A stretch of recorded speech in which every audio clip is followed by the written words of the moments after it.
that's the bottom line, because Stone Cold said so.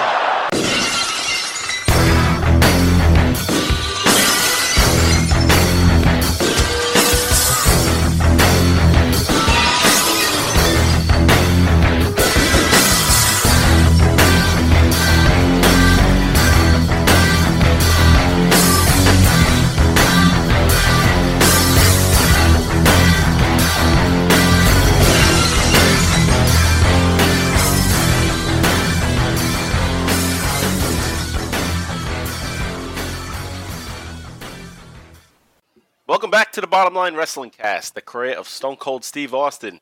This week is episode 53, End of an Era, July of 1999. I'm Mike Prue, along with JV as always. JV, how's it going this week? It's going well, man. Going well. You know, back into our chronological episodes here. Yeah, chronological episodes. Took a little week break last week with giving you guys a watch-along instead. Watch-along for a match that we're actually going to lead up to and cover today here on the End of an Era episode from July of 1999. Last week we had Talking Taker, Alex and Travis of Talking Taker with us, and that was a blast, and hope you guys enjoyed that watch-along. But like I said, this week we're going to be going back in time a little bit even further, just a week before, and seeing what happened there on the go-home show, leading up to that fully loaded pay-per-view. So, yeah, we'll kind of be back in the swing of things. Next week we'll continue on with another chronological episode, and we're gonna do another watch along though. We gotta do the nice SummerSlam match between Austin, Mankind, and Triple H. So that's funny because I put a poll out weeks ago, and there were only 3 matches. And we're going to end up doing all 3 matches. So people didn't really need to vote, I guess, because we just decided to do them all. Surprise! Everybody's a winner. Yeah, everybody wins. Just works out because of the holidays coming up. And busy time of year. I know. Right. I'm sure we have school heading into the holidays, and I've got my work shit year end. So that might happen again before the end of the year. We'll see. Yeah. Well, yeah, even at the end of the year, we have some special episodes that we're going to be putting out. So, for instance, we're going to do a special series where we're going to break down the career of the Hollywood Blondes. So, we have a Hollywood Blondes episode that's going to take a spot of the Stone Cold story for a week at the end of the year. And then a watch-along Hollywood Blondes match the following week to go with that. So, that would be the Christmas and the New Year's week that we're going to be doing that. So, same as last year. Last year we run into those issues and put out the special editions instead. And it just prolongs our podcast, so. Yeah. Thing is, you're getting new content still every Wednesday that you can look forward to. Exactly. All right, so with that said, we do have some new things out there. I mentioned last week we had the YouTube channel going up. And at the time when I said that, we only had maybe like 9 episodes on there, but all the chronological episodes are now available on the YouTube channel. So just search Bottom Line Wrestling Cast if you want to listen to the podcast on there. New episodes will also come out every Wednesday on the YouTube channel as we are up to date with all the episodes being on there now. The only thing not on there is the older watch-alongs, and those will be up there eventually. But all the new episodes, whether it be the chronological episode or the watch-along, that'll get posted right away. So, for instance, last week we did a special edition watch-along. That's available on YouTube, too. All right, and if you want to follow us on Twitter, we're at Bottom Line Cast. Or follow me, Mike Prue. I'm at MPRU83. And JV is at John Van Damage. So check us out there on Twitter. Facebook is still screwing us. I put in an appeal to get our page back and published, and haven't heard anything from them. Yeah, fuck you, Mark Zuckerberg. Yeah, screw you. Facebook is like the queerest when it comes to that kind of shit. Yeah, it's just like censorship and stuff. Yeah, and how does this? With that? Right. So obviously somebody was a troll and reported the page. There's no way that anyone actually believed that it was Stone Cold Steve Austin's page and that this was his podcast. Yeah, it's not like we're posting shit like we're going to be out here signing autographs. Fucking Stone Cold at fucking Walmart or something. Like, the fuck? We weren't like mimicking or imitating the guy. No. And it's obvious right in the description. It says Mike Prue and JV talk about the chronological career of Stone Cold Steve Austin. So, anyway, somebody wanted our Facebook page shut down, and it worked apparently. And that's that. So, we'll move on to the next thing we got here, though, is JV and I also do another show called the Extreme ECW Livecast. And no, we're not posing as being Extreme Championship Wrestling either. Or Paul Heyman or Joey Styles. We do a show for the Book in the Territory Patreon feed on the $5 tier. And last week we did the Extreme ECW Livecast it was a special edition. It was a super card special.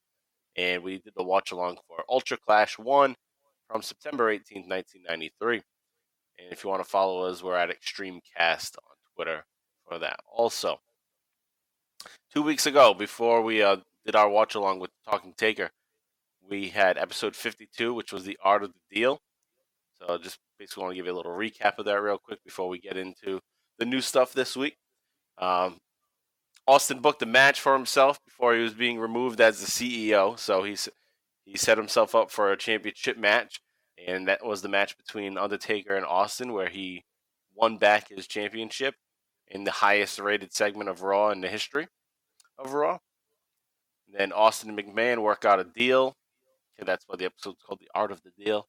And they made out a match for Fully Loaded. It would be a first blood match. McMahon agrees that if Undertaker loses, he will not get involved in any of Austin's affairs and will no longer appear on WWF television. But if Austin loses, Austin cannot get a rematch, and he will never be able to compete for the championship again. Undertaker busts Austin open a bunch of times. Then Austin and Big Show defeat Kane and Big Show.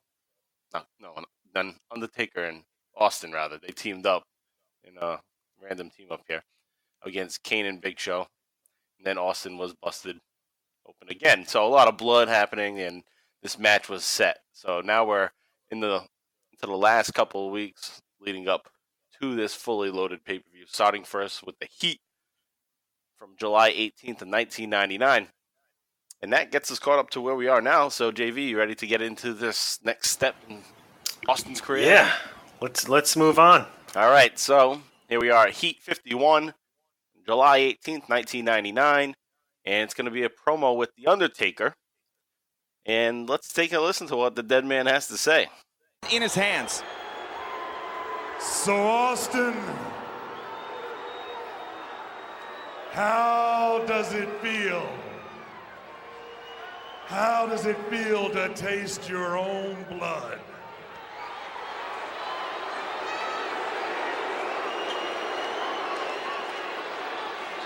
You see, Austin, I have dreams at night now.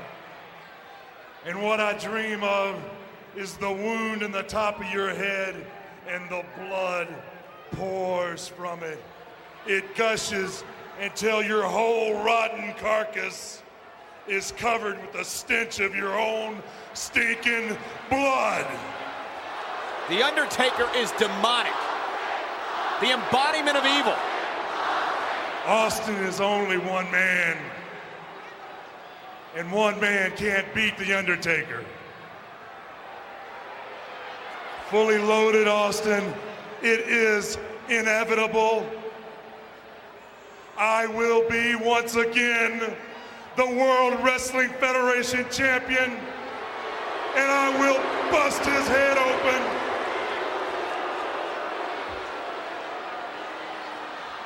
I will taste his blood. I will revel in it. I will come more powerful. Oh yeah. There's one more thing, Austin. Your worst nightmare has come true because the brothers have reunited. Reaffirmation of what we learned last Monday. Oh boy. Force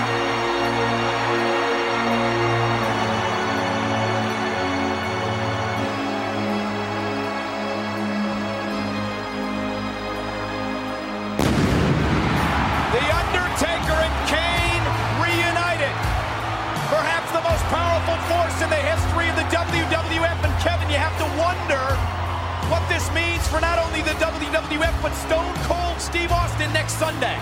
Well, Michael, Stone Cold Steve Austin certainly remembers it was 13 months ago with Kane as the opponent in the first ever First Blood match. It was The Undertaker who drew Austin's first blood. Now with Kane and The Undertaker back together once again, I'm sure not only old wounds are slow to heal, but I'm sure painful memories die hard. And there you see the brothers, eye to eye, face to face in the middle of the ring. And the pendulum seems to have swung to the Undertaker's side. Whoa! And you also have to say, advantage Mr. McMahon. He has to be thrilled with the reuniting of the Undertaker and Kane. So much at stake in that First Blood match next Sunday for Mr. McMahon. If Austin can somehow pull off a victory, we'll never see the boss of the WWF again. But the demonic duo has returned. The Undertaker and Kane, the evil presence filling this arena. Folks, you don't need any more evidence than that. The brothers have reunited. All right, so you have the Undertaker come on out, and generally we always kind of crap on his promos. But in this case, it was related to the match, so that's why we want to give you the full effect of what's going on with this feud that Austin has with The Undertaker. So he starts it off with saying, Austin, how does it feel to taste your own blood? And Taker's all creepy about it. And he talks a little bit about the blood gushing down all over his body. I didn't think it was that bad. No, it wasn't. Promo. No, this one isn't that bad. And that's why I gave it like the approval of, all right, we'll play the damn thing. Because we gotta have some decent promos of The Undertaker if they're involving Steve Austin. You know, and also coming off of a special episode with the Talking Taker guys. So yeah, we give Undertaker some props for this week.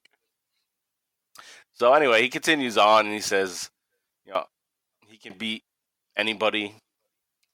And he says that he will once again be the WWF champion, and that he's going to bust Austin's head open. He's going to taste the blood. He's going to revel in it. And then he's going to become more powerful because of it. It's like, what the hell? Yeah, I don't know. I liked it, though. Maybe, because I think this isn't good a move. I'm like, I don't know. It was he's going to drink blood. And because he's kind of dressed down Undertaker, if you notice. He's not like all dead-manned out in his attire. Yeah. Like, it seems like at this point he's almost like at the midway point, like he's somewhere between, like, I don't want to say biker, but kind of biker taker because he's not Deadman Taker. Yeah, he's almost kind of like weaning away from like the fucking over-the-top theatrical look that he, you're spot on. Had it like the corporate ministry. Right. Yeah, you're spot on because I watched ahead of a couple weeks just getting prepared for next week's episode because I already had all this stuff done this week. So I went ahead, and the Undertaker's transitioned to the big evil kind of character, where he's not the dead man. He even says something like the theatrics, the scary music, and the scary entrances are done. He says, and then you get this kind of different look on the Taker, where he's more like a human. Which had me thinking, because I know when I was younger, I didn't care for biker Taker, which I think I've mentioned previously. Yeah. But then it had me think, I'm like, hey, maybe I'm going to like biker Taker now that I'm older. Yeah. I don't know. I don't know exactly what I think either about the Undertaker as the biker man yet. Yeah. So I'm kind of like looking forward to seeing that now. To like relive it and maybe change my opinion on it. I'm like, maybe I was just at a weird point in life. I was like, going into college and, well, in my later years of high school and prepping for college. And maybe I just thought wrestling, I was going through a phase where I thought wrestling was just a little corny. Maybe I was growing out of it, so I didn't like the Taker biker thing because it was different. Yeah, and I think I'm looking forward to seeing that. Yeah, because at that time, I may have been thinking of bikers as being like something lame, but then same here. But then Sons of Anarchy comes out, and we watched that whole thing, and Maybe, our perspective of what a biker is a lot cooler now. So maybe the Undertaker would be cooler now. But he could come off as just being corny and not realistic as a biker king guy. He's like, you know what? As a matter of fact, this guy sucks. He still sucks. But I doubt it. Yeah. I think I'm going to like it. Yeah, I think I will. More realism to him. We'll see. Yeah, all right. So Undertaker's there. He has one part that I noted that sounded pretty creepy. Creepy in a weird way. And it's when he's saying, I'll taste the blood or revel in it, and become more powerful. And he's like, oh, yeah.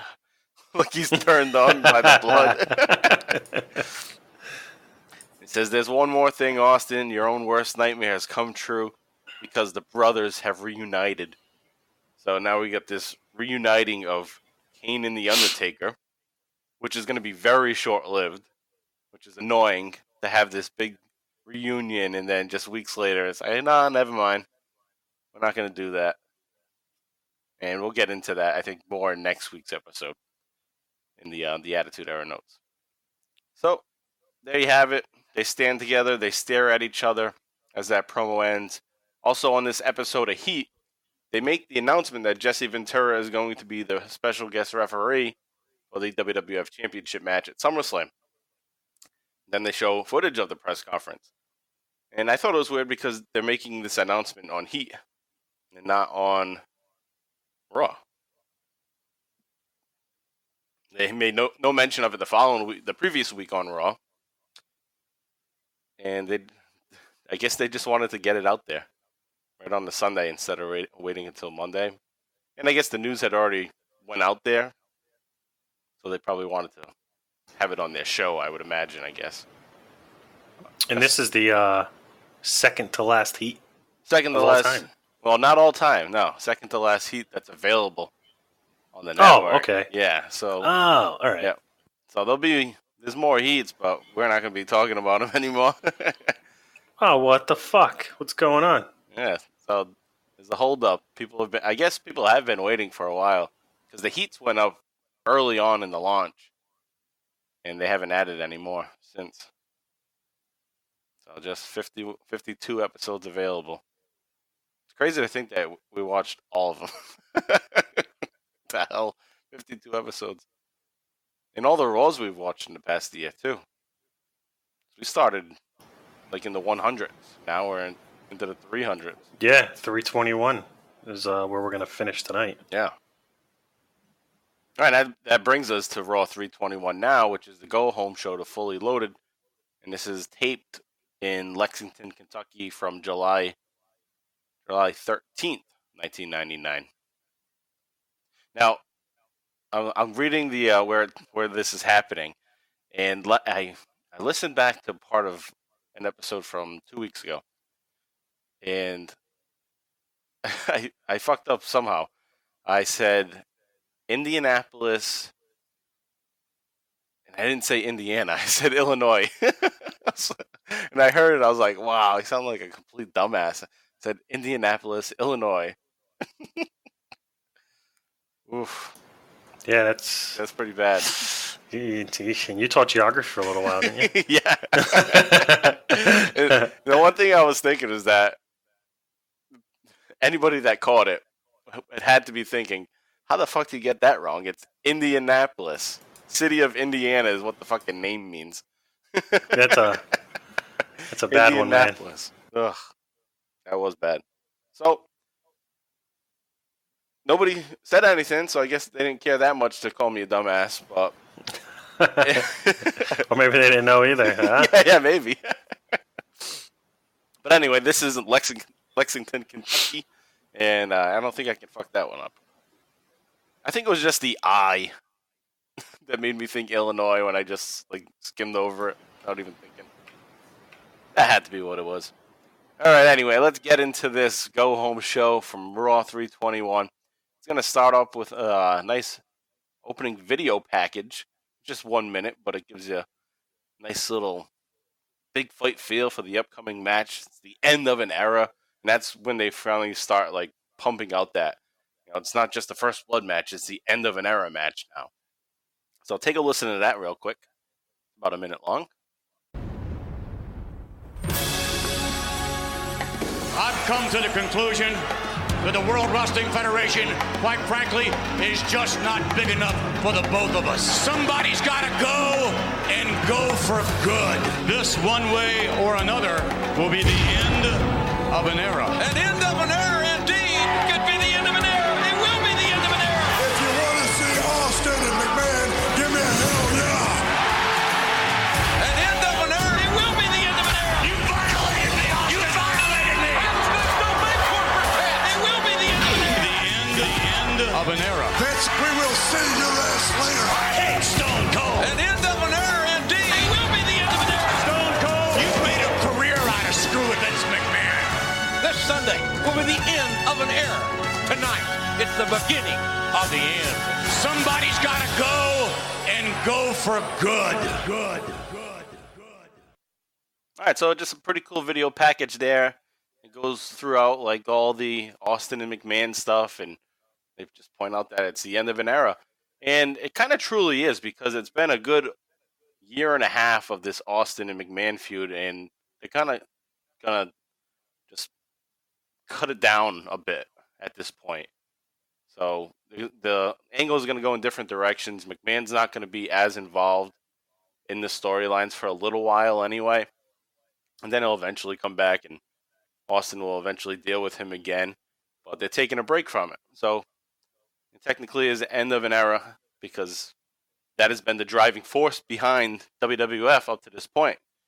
But they may be thinking that we have The Rock now, we have Triple H, we can direct our attention to them for a little while instead of like continuously nailing the people with Austin McMahon storylines.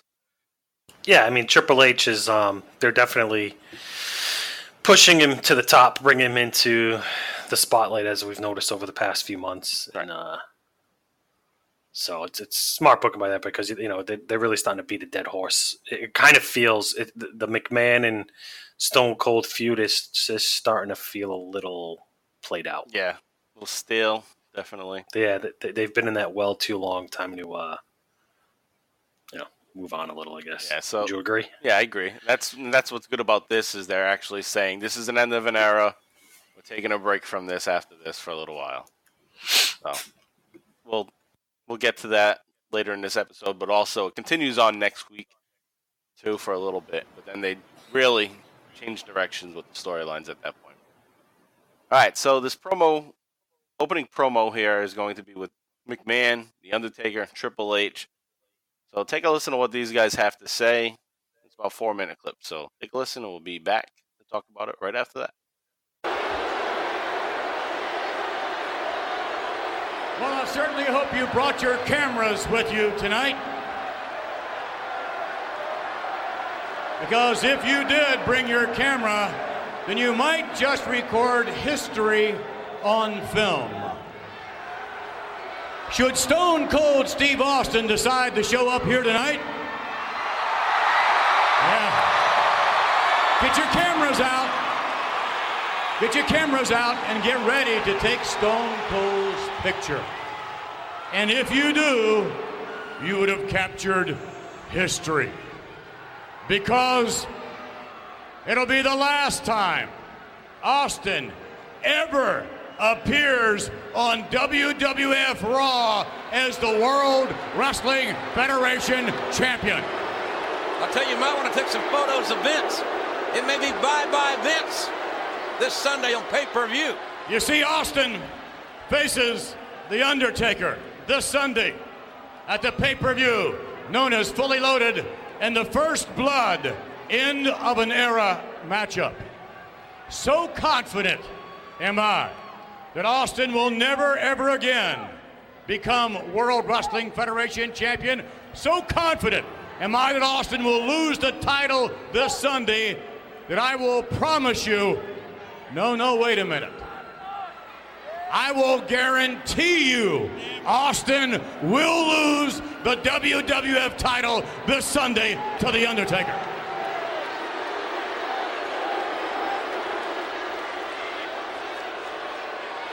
The stakes are high, the highest they've ever been.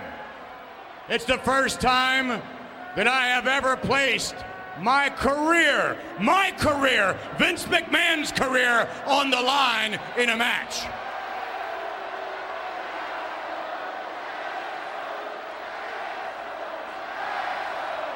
But let me make one thing clear. It's not just me placing my career on the line in the first blood match this Sunday. It's me placing your career on the line this Sunday, Undertaker. Make no mistake about it. Wow. Now we need to back up 1 minute, and we need to get one thing straight. Nobody threatens me, Vince. Nobody.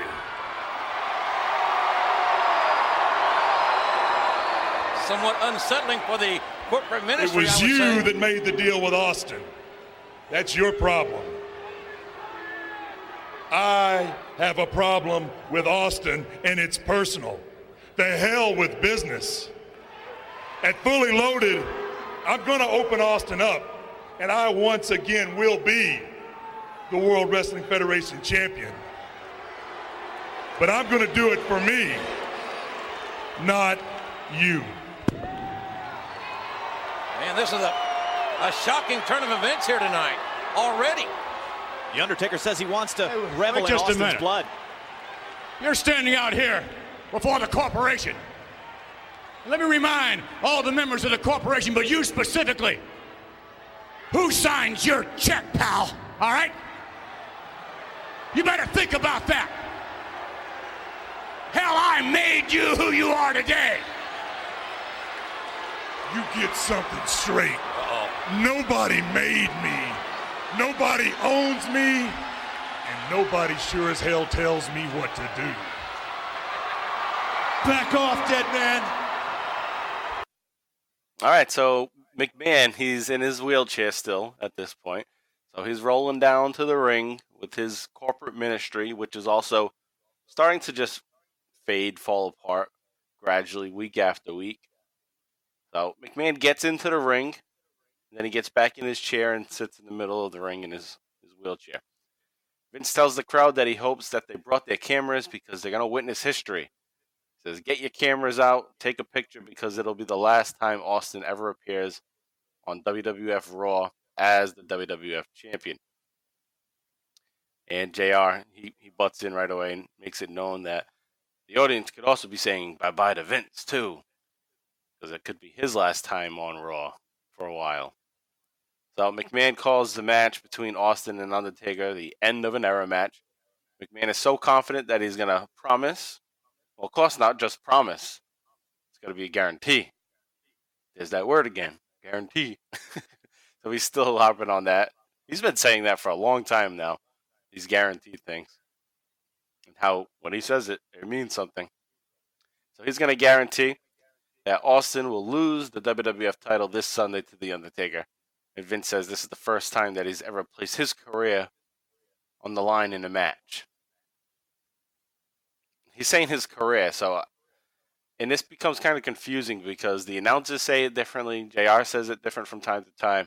McMahon says it different. And the original agreement between Austin and McMahon was that McMahon won't get involved in Austin's affairs anymore and will no longer appear on WWF television. Not that he was leaving the company or ending his career, just that he's not going to get involved with Austin and be on TV. And that was it. And now it's becoming that it's his career in addition to not being on WWF TV anymore. Did you notice that, JV? How that's gradually been changing? No, you didn't? I didn't notice that, but So yeah, I know I didn't catch that. All right, so that is happening. I mean, they've obviously been trying to, at the very least, get Stone Cold out of there. Vince has been trying to get Stone Cold out of the WWF product for over a year now. Right. Yes. So I guess they are kind of bouncing around how they do it. Yeah. Whether he's out or he can't fight for the title or right, any other kind of fucking way just to get him out of being the focal point of their company. Yeah. So we get a little twist to the story at this point because in the ring, McMahon's going to announce that it's not only his career that's on the line, but the Undertaker's career is on the line too. And Undertaker looks at him like, "What the fuck you say?" Yeah, he does. He's like, I like how Undertaker's the alpha. Yeah. In this whole situation. Yeah, because he's the one that's in the match, and McMahon's putting his career on the line, but now he's going to try to put Undertaker's career on the line. Yeah. Undertaker's like, I'm not fucking part of this at all. Like, don't be dragging me into this. I'm just going to go fight for the championship. Yeah, fuck off, buddy. Yeah.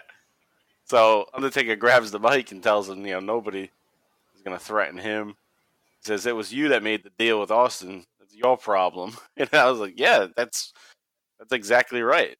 So that was pretty cool. That I just like that they even put the Undertaker in that situation to be able to tell McMahon, no, fuck off. I'm not doing that. So good job there. Okay, so he says, I have a problem that's personal with Austin. The hell with business. At Fully Loaded, I'm going to open Austin up. And I will once again be the WWF champion. But I'm going to do it for me, not for you. Taker drops the mic. Vince McMahon is all stunned. And that's a good promo by The Undertaker again. So I guess what we're starting to see is that The Undertaker is better when he's not playing a Deadman character. And he's just being badass. Yeah, and it's a shock to me. Because I thought it was vice versa. Right now I'm like... Yeah, now you're realizing, like, oh, this is the guy in the locker room that's the locker room leader that people are afraid of. Yep. Like that too. He's showing that real personality now of who he really is. Not portraying some dead guy. And it's just so funny because this Undertaker that we see right here is so different than the Undertaker that we saw a month and a half ago, kidnapping Stephanie and doing rituals in the ring with Stephanie. And now you get a more real Undertaker. Just mere weeks later, after the reveal of the higher power, the greater power. Pretty cool. I'm going to have to go back to the Talking Taker guys and listen to what they had to say about this time period for The Undertaker. See if they were thinking some of the same things. And that's a little plug for everybody else out there, too. If you want to know from experts on Undertaker, check out Talking Taker. All right, so from there, Vince responds, let me remind everybody in the corporation, especially you, who signed your check, pal. You better think about that. You better think about who you are today. So my initial thought was, all right, so Vince is obviously the heel. Does that make Undertaker a babyface? Is this a babyface turn right here? That's what it looks like. But I'll spoil it now. It's going to be no. Undertaker's just not happy with McMahon. And the hell with McMahon. And he continues to be a heel to everybody else. So Taker responds, nobody made me. Nobody owns me. Nobody sure as hell tells me what to do. So you have that. And now Triple H butts in. And before I play the promo, the first thing that happens here is Triple H butts in and he says, back off, dead man. My first thought was he reminds me of like an 80s teen drama. Yeah, he does. Jock. Yeah, your note nailed it. I'm like, dude, that's exactly how he's coming across right now. That's the acting chops he's bringing to the table here. Right. Like he's Biff from Back to the Future or something. Or Yeah. Or like James Spader in like so many 80s movies where he just played the asshole jock guy or the rich prick. Yeah, so that's kind of how he comes off. And I guess that's what Triple H's character initially is anyways. He's a rich prick from Connecticut. So he has that down, the 80s teen drama jock role. or I guess you call him maybe yuppie or a preppy, something like that. Yeah. So anyways, take a listen to the rest of this promo with Triple H and The Undertaker. Back off, dead man. You put your hands on me one more time, and I'm going to split your melon just like I'm going to split Austin. Well, there is trouble in River City here. guy you trust. This is a guy you trust? Vince, your illustrious career hangs in the balance. Your whole damn life hangs in the balance. And you trust him? The Undertaker holds all the cards, and not even you can trust him, Vince. I proved to you at King of the Ring that I was a team player. Vince, I know damn well who made me. It was you. Unlike Undertaker, I know my place. I know that I'm nothing without you. So Vince, give me a chance to pay you back. Give me my shot, Vince. Let me pay you back. Substitute me for the Undertaker Sunday. Give me the shot that was supposed to be mine, and I'll kick Austin's ass for you. Hey, boy, you need to listen up. The road to Fully Loaded and Steve Austin goes through the Undertaker. McMahon's whoa, doing a wait lot a of minute. thinking here. Triple H, you just might have something here. Because it's all about control. It's all about the corporation and the owner of the corporation. I think your mind is so screwed up. You've got Austin on the brain. I don't know that we can trust you and your control, Undertaker. So I'll tell you what we're going to do. Tonight, right here on Raw, we're going to have ourselves a match between The Undertaker and Triple H. Wow. And the winner of this match tonight goes on this Sunday and faces Stone Cold Steve Austin in the First Blood end of an era matchup. And the loser can whip the hide right off of the Rock with that fully loaded strap match. Either way, heads or tails, the corporation wins. That's the way you want it? Well, tonight, boy, your blood is going to be on my hands tonight. So Sunday, I'm going to bathe in Austin's. Man, what a... Oh, wait a minute!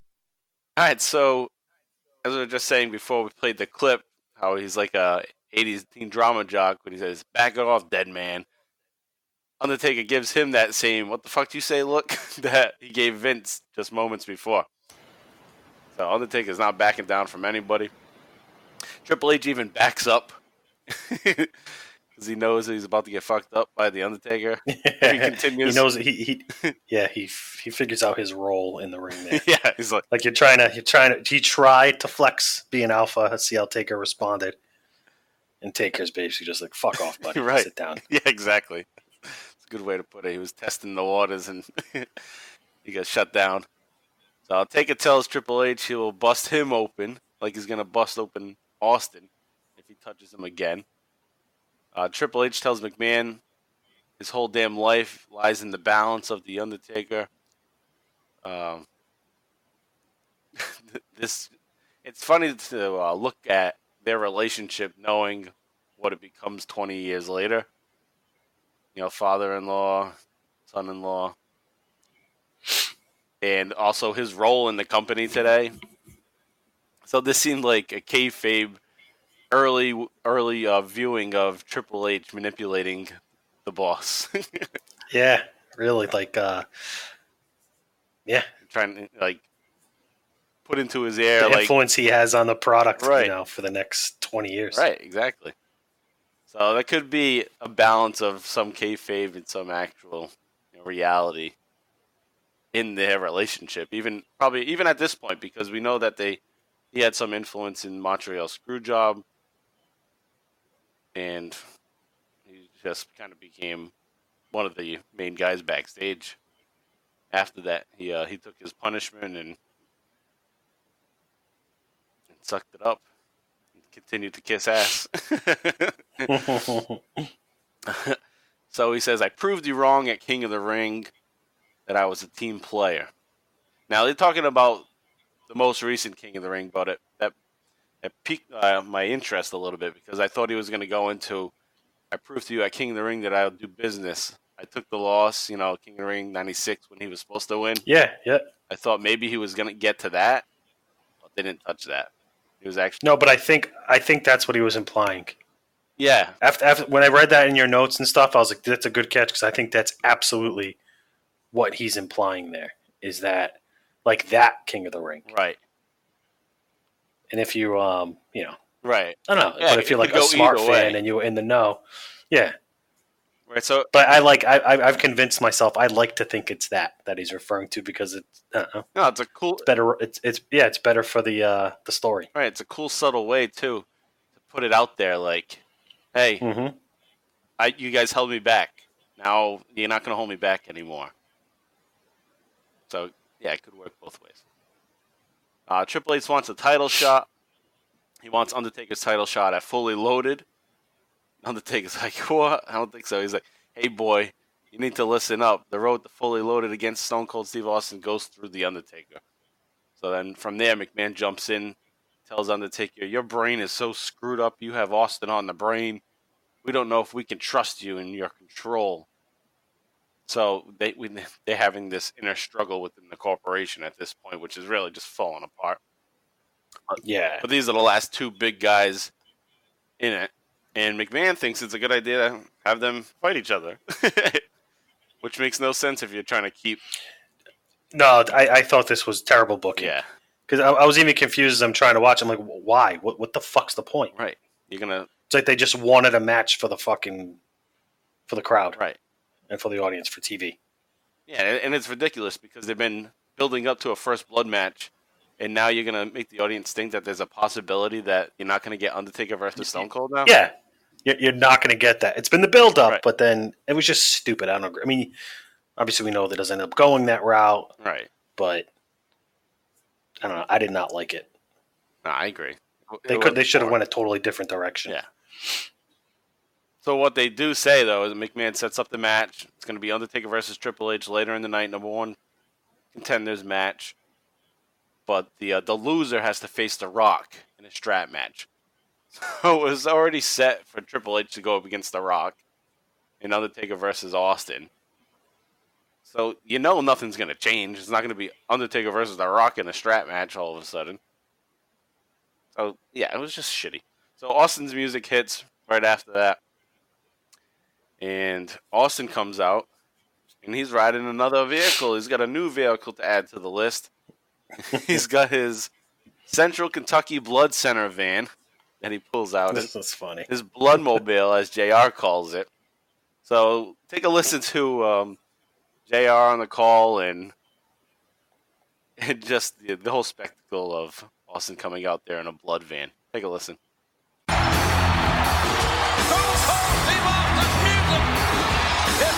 The fans are on their feet, but where is the WWF champion? There he is! What the?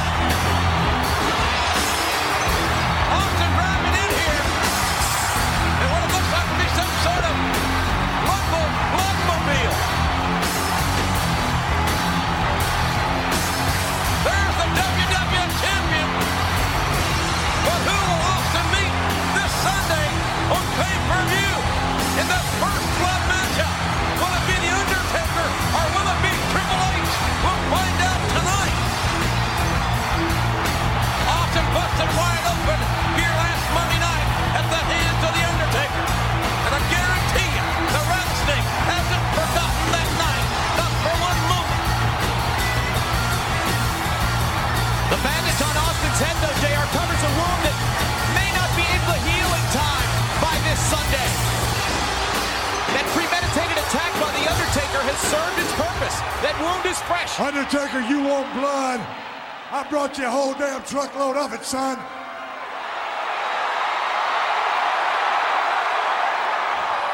And before this night's over, I'm gonna lock your dead ass in this Bloodmobile and take a donation from Vince McMahon's skull. And that's the bottom line, cause Stone Cold said so. Man, did you hear that?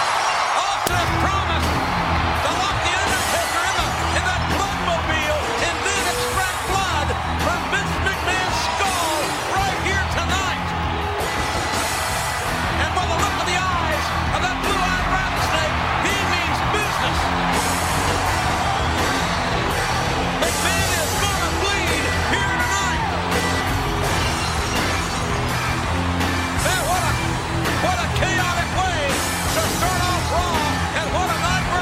right, so there you had it. Austin climbs to the top of the van. He pegs off Vince McMahon. He grabs a beer. He grabs a microphone. Says, Undertaker, you want blood? I brought you a whole damn truck. A truckload of it. He says, before this night's over, I'm going to lock your dead ass here in this bloodmobile and take a donation from McMahon's skull. And that's the bottom line because Stone Cold said so. Austin kept it nice and short there. I think he wanted to get off the top of that van. He probably didn't feel that comfortable. He's like, let me hurry this shit up. So, yeah. Austin chugs a beer, and his work is basically done for the night at that point. So he's going to have some beers to enjoy. And this is early on in the show. It's only 13 minutes into the episode, and he's getting his drink on here because he knows he doesn't have to do much for the rest of the night. So McMahon is he's scared backstage throughout the night, and he's sitting with Shane and Triple H. And again, like I was just saying before, knowing what we know today, seeing them all together, it's like that's what they're going to be like at Thanksgiving dinner in a couple weeks, sitting around bullshitting. Triple H is kissing some big time ass backstage, storyline wise, and probably in reality. So yeah, for sure. He's telling Vince that he's signing in. He's going to sign in blood. You know, it's one of the greatest. That the signing in blood rather that they did. We talked about 2 weeks ago on our last episode, The Art of the Deal, when Undertaker filled up McMahon's pen with blood, and then McMahon signed it. Triple H is kissing his ass, saying, "Oh, that's one of the greatest things I've ever seen." So, just nice ass kissing there. Austin is being followed around by a cameraman throughout the night. And he even tells the cameraman at one point, I'm just getting some water, jackass. Back off. Yeah, really.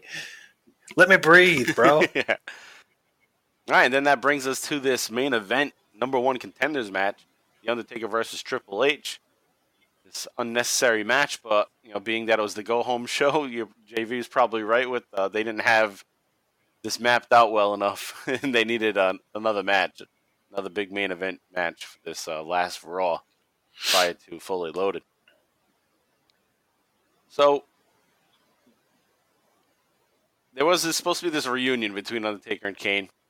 So Undertaker just lost his relationship with Kane again because he chokeslams X-Pac, and Kane loves X-Pac, and Kane broke away from the Undertaker because of what he'd done to X-Pac. And that happened right before this match. Now, we'll talk more about it in the Attitude Era update, but that is happening right before this match on his Raw. So McMahon comes to the ring in his wheelchair with Triple H and Chyna. The winner is the number one contender at Fully Loaded. And as we said, it's just shitty booking. They're not going to change anything just a week before. Austin is back. He's in the back. He tells the cameraman it's time for Vince's blood donation. So since he has that cameraman following along, he gives him the heads up. All right, keep following me. We're going to go do it now. So Austin runs out with no music, and the crowd gets pumped. Austin attacks The Undertaker, so Taker wins by DQ, and he's going to keep his title shot. So simple as that. You don't have much action there. And Austin just gives the match to The Undertaker. So nothing changes. He wants Undertaker in the match anyway, so that would be why you attack The Undertaker, so he gets the win. So Austin stomps a mud hole into Taker. The Rock even runs in at this point, and they attack Triple H. So now you're getting these guys will go at it this Sunday. You get that whole thing going on as you always do on go-home shows. They fight into the crowd. Taker tosses Austin into the crowd. Austin pulls Taker towards the Bloodmobile, and for some reason the windshield's already busted. I wonder what happened there, because nobody was fighting around it yet, but once they get to it, the windshield's busted. I don't know. Maybe in the opening segment, someone fucked up. I don't know. Maybe Austin slipped on it and his ass cracked the windshield or something. I don't know. So Austin gets loose. He pushes Taker from behind into the van, shuts the door, pegs him off. It's right at the end of the show, 1 hour, 31 minutes. China and Triple H are gone at this point, but McMahon is left by himself. Austin grabs a beer, and then he grabs McMahon in his wheelchair and punches him in the head. And you can see Vince blading himself. He doesn't really conceal it that well. And then he's all of a sudden busted open. And Austin then signs his contract for Fully Loaded. He clotheslines McMahon and then celebrates in the ring. And meanwhile, he also had found the Smoking Skull belt, and that's what he used to kind of hit that fatal blow. So he did the punching, and then McMahon covers his head like, oh, that hurt me, and that's when he cuts. And then just moments later, Austin has the Smoking Skull belt and then whacks McMahon in the head with it. And actually makes a loud tink that you can hear. So he did whack him with it. And I like that, Austin. And he said this before, that he took every opportunity to be pretty stiff with McMahon when they were having some altercations. Which, hell yeah. And that brings us to Paul Bearer showing up. He gets Undertaker out of the Bloodmobile. And it's just blood all over the place. We talked about it last week when we did the watch-along with the Talking Taker. Watch-along, yep. Talking Taker guys. It's just they're giving us what the pay-per-view is based around. It's supposed to be first blood match, and we've seen blood so many times at this point. I mean, they're just pushing that. If you like blood, well, you go watch the pay-per-view because there'll be more of it. But it should be the opposite. It's funny because this is the shit we bitch about now when they book. Right. It's like, oh, what the fuck? They're giving us, SummerSlams in 2 fucking weeks, and we're watching the fucking main event on Raw. Right. Yeah. And that's what they've done in the past, too. Same fucking formula for 20 years. Yeah, they've been doing it. Maybe I'm just an idiot. Maybe we're just older, or maybe it's just been 20 years of the same shit, so that's why we notice it so much now. And it finally hit us 20 years later. Right, well, 20 years ago we didn't realize it. This is the same formula. And it's funny because Vince McMahon is probably just thinking, yeah, we do the same thing because nobody notices. The only people that notice are the people that have been watching for 20 years. Not the people that watch for a year and then never watch again. Which is probably a large part of the audience. People that catch on quick. They're like, hey, we just fucking saw this. I'm not watching this shit I'm done. anymore. I have no connection with these guys anymore. Yeah. That's the thing, though. For me, being a wrestling fan since the 1980s, I'm invested in it. This is... It's like being a Red Sox fan. I'm going to stay a Red Sox fan even when they suck and piss me off. I'm tied to it. I'm watching it. I'm following along. And that's how wrestling has become, too. Now that... which is good now that we have... alternatives. Not to get sidetracked. Other alternatives, AEW, the NWA Power Hour, Impact's been getting juicy. You got New Japan. So it's like, I don't fucking have to watch WWE anymore. Yeah, as we record, I have Impact on right now in the background. I got different brands of drugs elsewhere now. Get my fucking scratch that itch. My fix. Get my wrestling fix. Yeah. And you know what? It's fucking hitting the spot. But then the great thing is, too, you get the network. And you're still, in essence, you're still supporting WWE. You don't have to watch the new shit. Yeah, I know. You can watch old shit. Yeah. I would not have the network if it was not for this podcast. Yeah. I bet. There's a lot of people that have the network just so they can participate and listen to different podcasts that cover different periods. Whether there's a podcast like Booking the Territory does Smoky Mountain, or they do the WCW shows from the 80s, which are available on the network. So people want to watch those episodes so they can listen to the podcast. So podcast industry that's a good point. Has helped out the network a great deal, I would imagine. Podcasts in general have helped basically every form of entertainment. It's helped, obviously wrestling a ton. There's tons of good wrestling podcasts out there. We're the best, but, we got other guys that want to be like us. And they're, comedy. Right. Comedy's had a resurgence. Comedies in general is the best it's been since the 80s. Comedians are making money hand over fist, and a lot of that has to do with podcasts. It's kind of a way to get in. Gaming podcasts. There's sports podcasts. Podcasts just helps every form of entertainment. Right. And for instance, TV shows. Say there's, Rick and Morty just started up this past week. The guys that create Rick and Morty, they do a podcast talking about this past week's episode and all the inside shit on it. So it helps out everything. Now people become more invested in the product, not just watching the show, but now they're going to listen to more information about it, and that's going to hook them even more. Yeah. It really helps grow the community and also keep the community tight. So it's like, you got people that talk to each other. Judge, you listen to this podcast this week, blah, blah, blah. Right, and you basically... they had an interesting theory. And it basically helps people become insiders or feel more like insiders than they ever did before, because now that it's like you almost just listening in on a conversation by the people that know the most about it.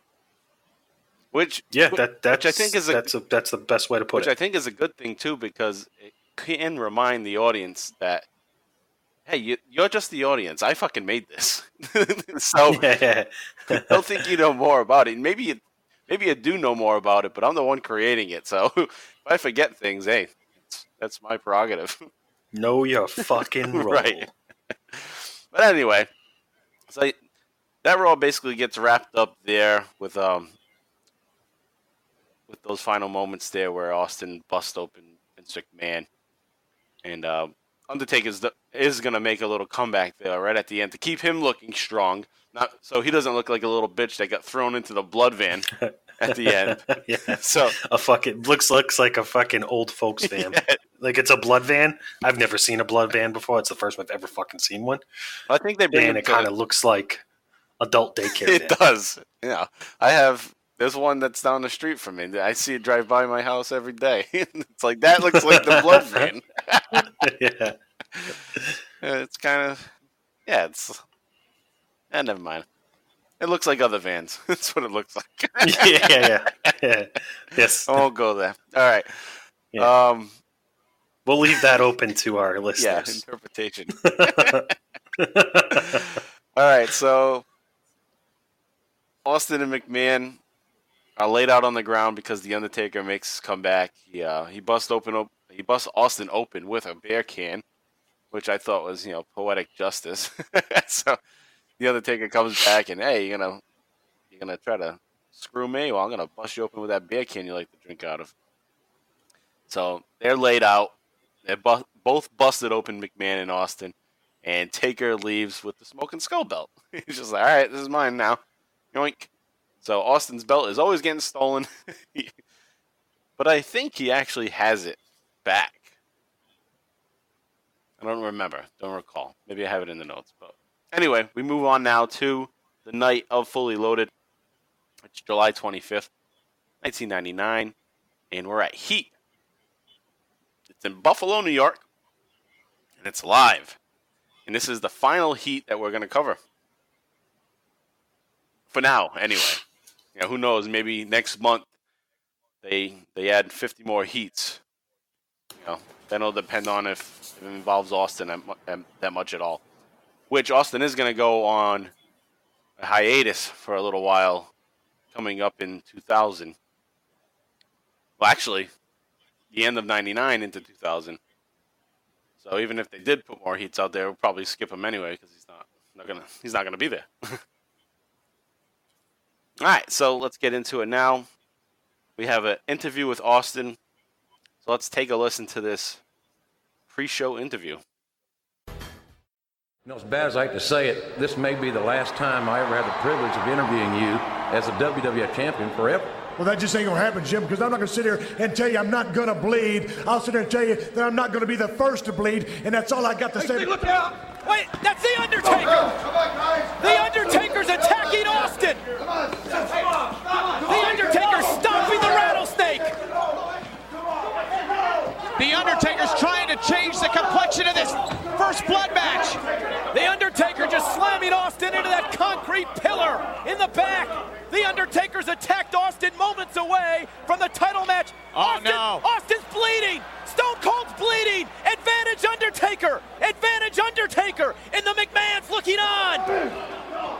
The Undertaker trying to take the advantage. Austin's been busted open again. Oh boy, I cannot believe this. Stone Cold Steve Austin's been busted open. It could be mere formality tonight. Will this be the first time Austin won't uphold his word? Will tonight mark the last time we see Austin as champion, or the last time we see Vince McMahon on pay-per-view? All right, so Jim Ross says there that this might be the last time that he interviews Austin as the WWF champion. Austin immediately says, that just ain't going to happen. Austin is attacked by The Undertaker immediately right there. And Austin gets tossed onto a concrete pillar, or into the concrete pillar. And Austin gets busted open again right before the pay-per-view. So the big match where who's going to bleed first? Well, yeah, on the pre-show, Austin's busted open again. So they say, The Undertaker has the advantage. And obviously what they're doing there is saying, it's an unfair advantage because now Austin's already busted open, so he's going to have a wound that is going to be able to get busted open easily come match time. So that's about it. That's Heat 52. And now we move on to the pay-per-view. And we'll go to the main event match here. Fully Loaded 1999.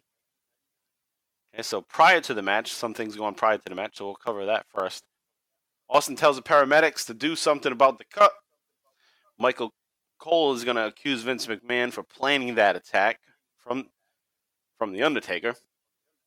And I thought it didn't make sense because The Undertaker is not aligned with Vince anymore. So why would that happen? Why would Vince McMahon plan the attack? Undertaker would, if McMahon went to The Undertaker would say, go fuck yourself. I'm not doing that. Undertaker did it because he's pissed at Austin.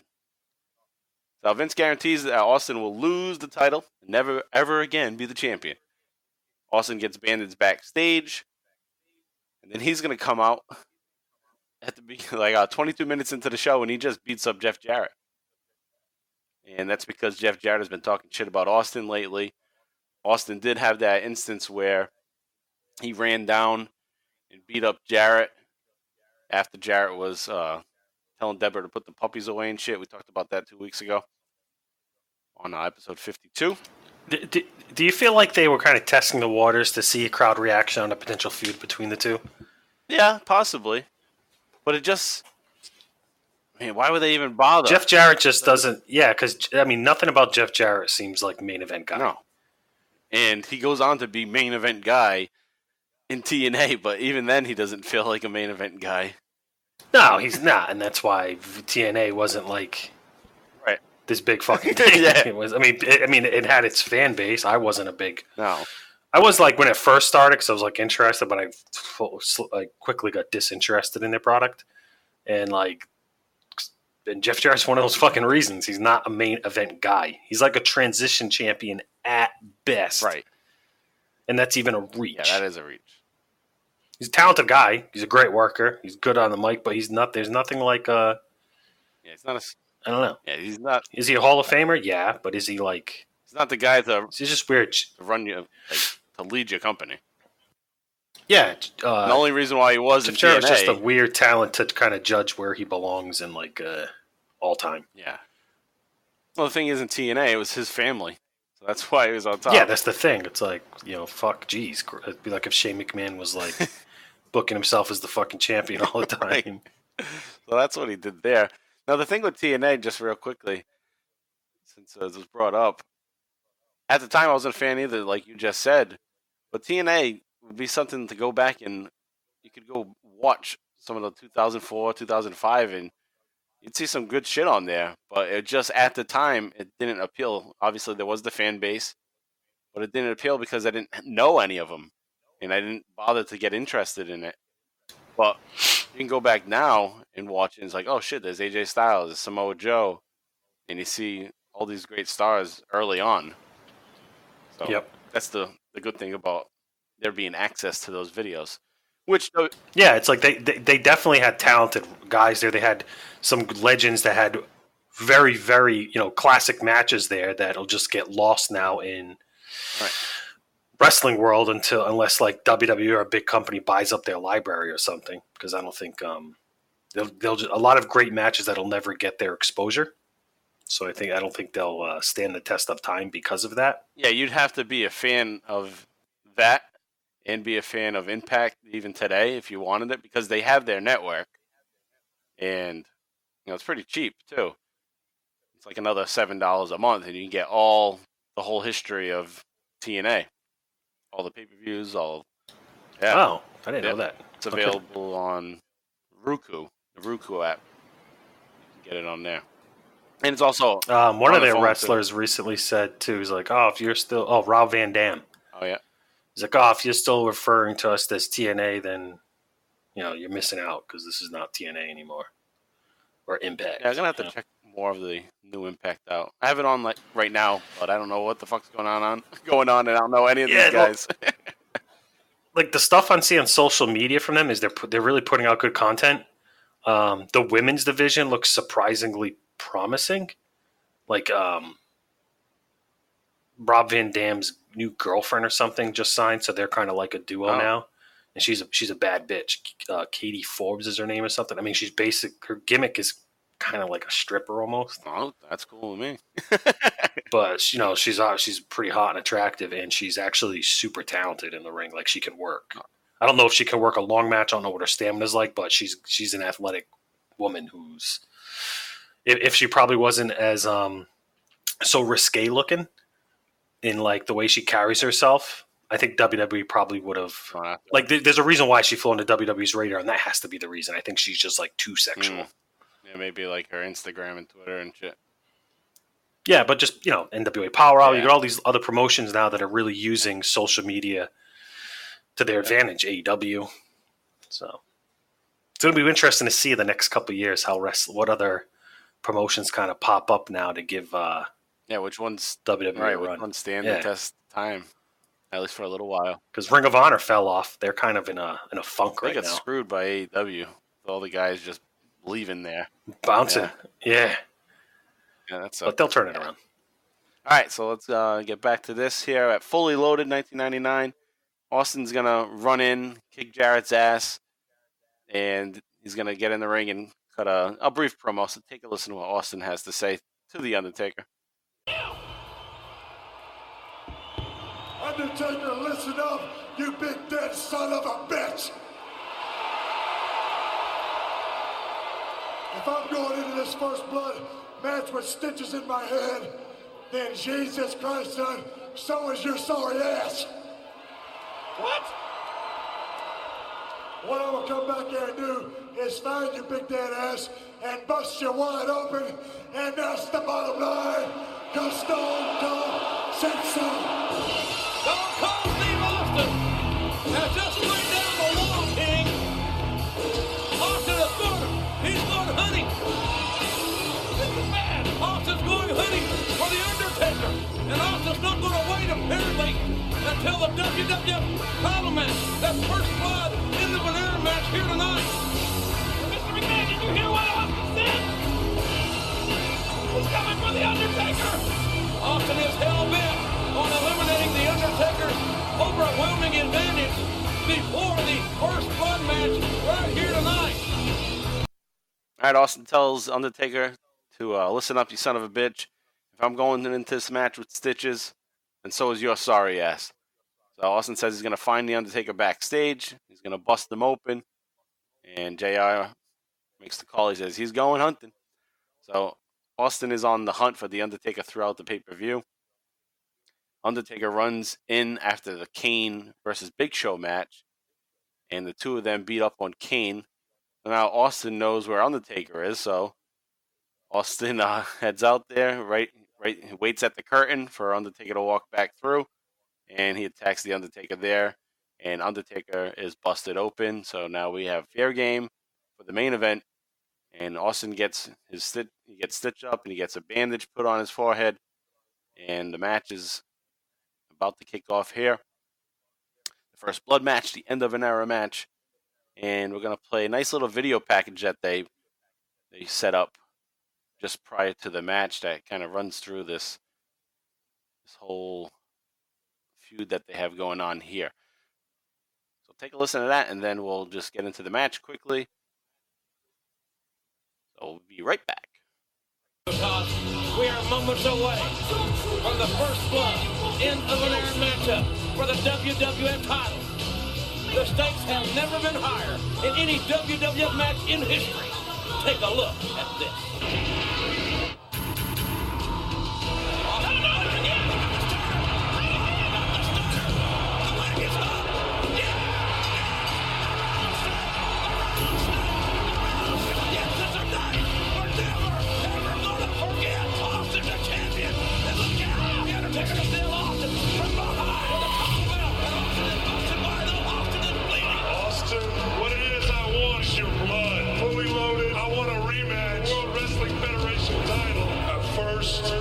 Blood match. I do accept at fully loaded. The last time I was in a first blood match, it was you that busted me wide open. Undertaker's chairman Austin is bleeding. And cost me the World Wrestling Federation Championship. So paybacks are a bitch. But Mr. McMahon's hatred for Stone Cold as WWF champion fueled the CEO to increase the stakes of tonight's First Blood battle. If The Undertaker wins the First Blood match, He will never again, ever even attempt to become the WWF champion again. however, if Stone Cold wins the match, You will never ever see Vince McMahon again. it will be the end of an era. And I want it in writing. Got to read the fine print. Any contract that Stone Cold's lawyers drew up. The Undertaker with a horrendous cheap shot on the WWF champion. Don't tell me The Undertaker is filling that sin with Austin's own blood. Mr. McMahon signed the contract for Fully Loaded in Austin's own blood. This, one way or another, will be the end of an era. It'll be Austin and The Undertaker for the WWF title. Austin, what it is I want is your blood. The Undertaker has opened Austin up again. That's the way to be in First Blood. It's the first time that I have ever placed my career, Vince McMahon's career, on the line. When I beat the Undertaker's ass, we will see your ass later. If The Undertaker wins, then Stone Cold will never get another shot at the WWF title. This will be the end of an era. It was you that made the deal with Austin. The hell with business. With Austin, it's personal. Austin driving in here in what it looks like to be some sort of blood mobile. Undertaker, you want my blood? You son of a bitch, I want a piece of your ass. We got somebody who get hurt bad here tonight. The end of an era. And wait, The Undertaker is locked in the blood mobile. This man is here all alone like a second dog. We need help. Oh my God, look at Mr. McMahon. Paul Bear's unlocking the blood mobile. Austin, what it is I want is your blood. And here comes The Undertaker. He has him on the head of the beer can. Yes, keep that wound fresh. Can you imagine what it's going to be like? The WWF title in Lebanon. First blood matchup. Somebody's going to bleed. Somebody's going to leave. This, one way or another, will be the end of an era. The first man to bleed loses. It's that simple.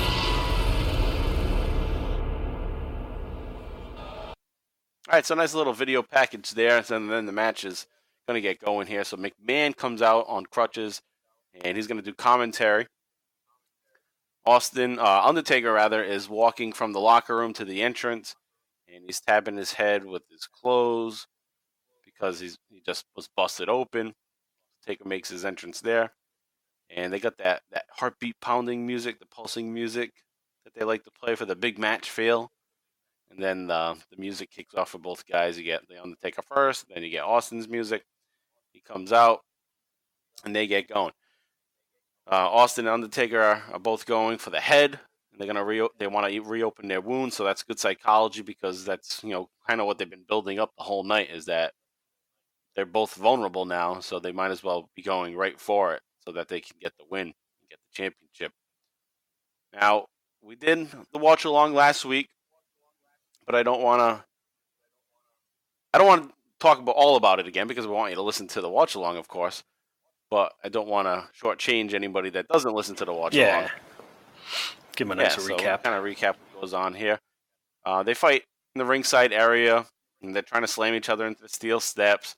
Austin gets clotheslined over the barrier. Taker's going to chuck the steel steps into the crowd, which is fucking crazy that he took the steps and just it is. threw them right into the crowd. So luckily, there's a planned spot, obviously, and I think security cleared the area so that there would be enough room. But the crowd was probably thinking, what the hell? Why are you backing us all the way up so far? And then once those steel steps came flying in, they probably were thinking, oh, okay, that's why. Austin fights back. He grabs the steel steps. Undertaker blocks the hit with the steel steps and kicks Austin in the gut. Taker knocks Austin back into the ringside area, and they get onto the announce table. Taker is trying to rip at Austin's stitches, and then they finally get back into the ring. Moments after that, Taker starts to wail on Austin, right in the corner of the ring, right to his head. Taker misses a big foot to Austin in the corner, and Taker gets his leg stuck on the top rope. So Austin takes advantage of the opportunity and starts to stomp on his other leg. So he's kind of chopping him down a little bit. And then Austin tries to tear at Undertaker's head also. So you had good storytelling in this match. It's all making sense. It's logical. Austin slams Taker's leg and knee into the corner post outside of the ring. Austin nails Taker with a punch to the forehead, rather. And Taker pushes Austin off with his legs, and that sends Austin back into the audience, which is kind of a pretty far distance for him to get pushed, and then, whoa, I'm going all the way back. And then he flips over the railing. So Taker follows Austin into the crowd, and I made a note here because there's been so much crowd action, and it's like the Rhino security guard. He's earning his money tonight because he's all over the place protecting these guys in the audience. So Austin's going to get whipped back into the ringside area from there. Taker grabs a steel chair. Austin avoids a few swings. Taker gets taken down by Austin with a drop toe hold, which is random. But it was nice because it was right into the steel steps. So good little spot there. We actually saw a wrestling move. A wrestling move that was meant to do the damage to the head that they've been telling the story about, too. Yep. So nice. It worked. Austin chokes Taker out with the cables. And you can't not have a cable choking spot when there's an Austin and Undertaker match. And even last week on the watch-along, I missed the spot, apparently. There's, four-man booth. There's a lot of talking going on. So I happened to miss it because I was probably talking about something else when it happened. And I had to say, oh, guys, we didn't get a cable choking spot in this match. And you guys were like, yeah, you did. It was a little earlier. So they always do that spot. Austin whacks Taker with a mini fan that's on the announce table. Thought that was pretty funny. Yeah. I think we laughed during the watch-along for that. A little tiny-ass fan. Yeah. So they get back in the ring. Earl Hebner gets hit into the ropes after getting in the way of the Undertaker. And then Undertaker stomps on Hebner for getting in his way. And McMahon even says, "Idiot referee." I was like, yes. McMahon knows. And that's at 2 hours and 26 minutes. I had to take a timestamp so you could hear that. 2 hours, 26 minutes, go back. McMahon calls Earl Hebner an idiot. Idiot referee. So Taker trips over Hebner and ends up being tied up in the ropes. Austin goes to get the steel chair. Now Shane McMahon runs in, and Austin cracks him right in the head with the chair. Austin stomps him out of the ring. Then Austin turns his attention back to the Undertaker. But Taker nails Austin with the big boot and gets free from the ropes. Taker then kicks Austin with a low blow. Taker removes the turnbuckle pad. He says, "You're going to bleed, boy." And then Taker is about to smash Austin with the exposed turnbuckle. But Austin gives the mule kick, kicking Undertaker in the nuts. Then he follows that up with a stunner, 2 hours and 37 minutes in. McMahon tries to hit Austin in the legs with his crutches, which is funny. You have McMahon limping along the side of the ring, just swinging along his crutches, like doing no damage. It just reminded me of a time when it was me and my sister in the back seat, and we were being annoying. Grandparents were in the front two seats, and my grandma was just telling us to shut up. Be quiet, knock it off. We're being idiots. So I was like 9, my sister was like 14. My grandmother just turns to the back and Just like Vince McMahon's motion with her purse, she's going back and forth, hitting both of us. Boom, boom, boom, boom. Hardly doing any damage. Anything. And then when she stopped, we looked at each other and just like laughing because it did nothing. It just reminded me of that whole motion. He's like swinging back and forth, and he's just missing. So you have that spot there. Losing my spot here. There we go. McMahon tries to hit Austin in the legs with the crutches. There it is. Austin grabs another chair. Taker takes the chair in the ring. He whacks Austin with it and then smashes the chair into the back of Austin. Earl Hebner is bitching at The Undertaker for no good reason. And Taker tosses his ass down into the corner, which is great. I love that it's no DQ and it's first blood, so they can just tell Hebner to fuck off. Stop getting in the way. So Taker's holding the chair. He's ready to hit Austin. Then X-Pac runs in. X-Pac's pissed off at Undertaker because he's trying to steal his friend away from him, Kane. So X-Pac runs in, does a spin kick, causes the chair to smash into Undertaker's face. Austin gets one of the cameras from the ringside cameraman. Then Austin smashes it into Undertaker's face at 2 hours, 39 minutes. You can see Taker blading at this point.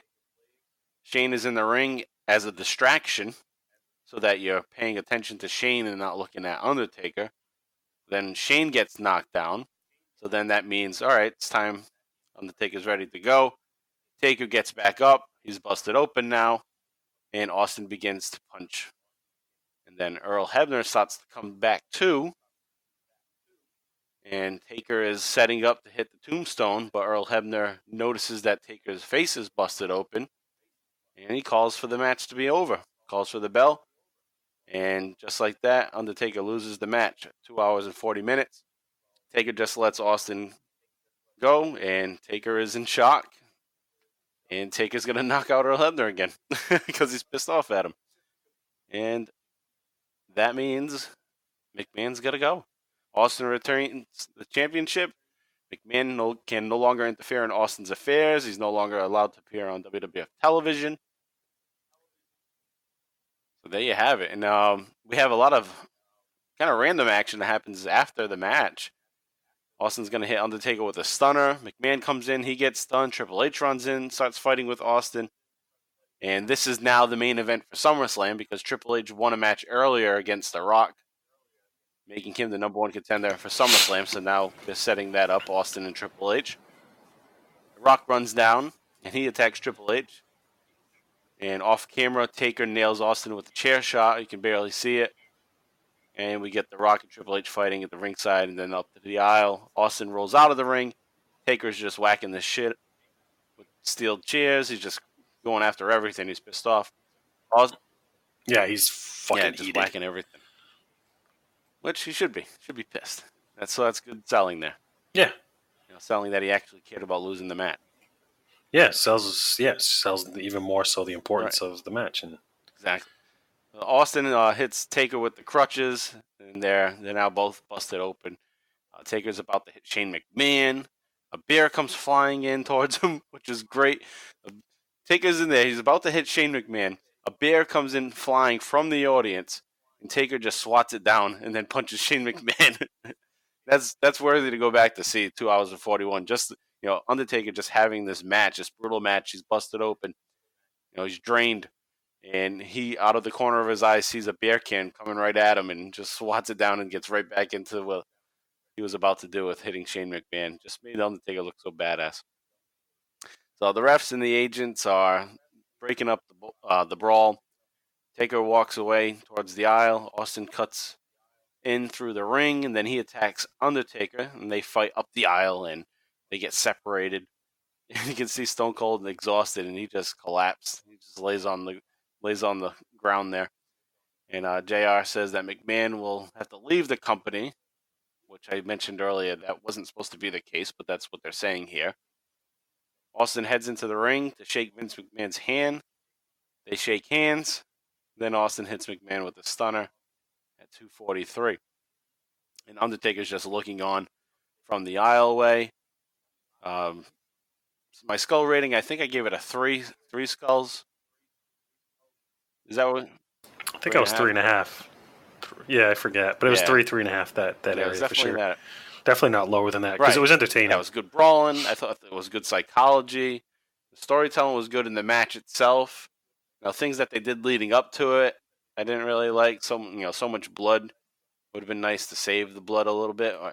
But, that's not the story they wanted to tell. They wanted to tell the story that these guys are going back and forth, busting each other open, that they were going to be vulnerable in this match. So it could be anybody that just loses because they could both be easily busted open. So that's kind of the story they were going for, and that's fine. But the name of it, First Blood Match, doesn't really go well.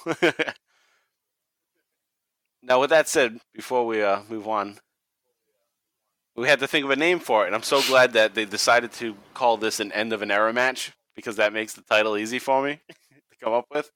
Because I was thinking, what am I going to have to do? It's going to be like last year we did First Blood already, so I can't use First Blood again. And that got me to thinking, like, what is it going to be, like Rambo? It's going to be First Blood 2? Rambo, First Blood 2. Which is actually on right now. Yeah. Is it? So, no shit. I like that one. My favorite one's still First Blood, though. Gotta be. That's a fucking class. That's just a good fucking movie. Yeah, the first two, pretty good. Then the third one, they go to Afghanistan. It's like, fuck. That one's, I did not like that one. The only thing the third one gave us was like a really cool I remember there was a really cool action figure that launched. Oh, yeah. For him. They used to have the big Bowie knives, too, that they would sell at the time. Yeah. And those were cool. But the first one, First Blood's so fucking good. It's just a good political movie. Exactly. All right, guys, so we're going to take a quick little break, and you're going to hear from Talking Taker, and then we'll get back to our Attitude Era update for this week. Be right back.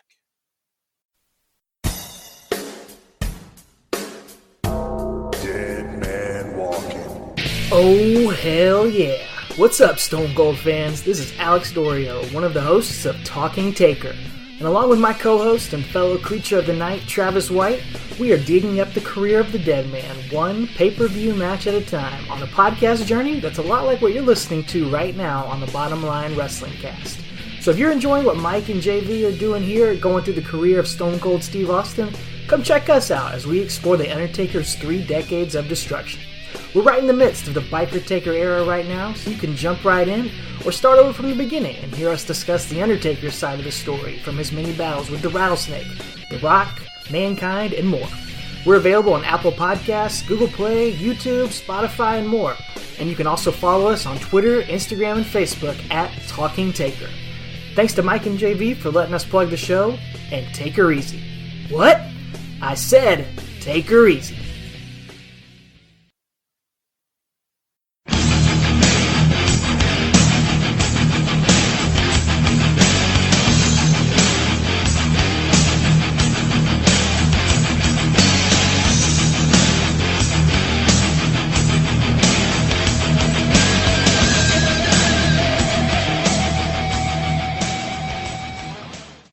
All right, guys, and we're back now onto the Attitude Era update.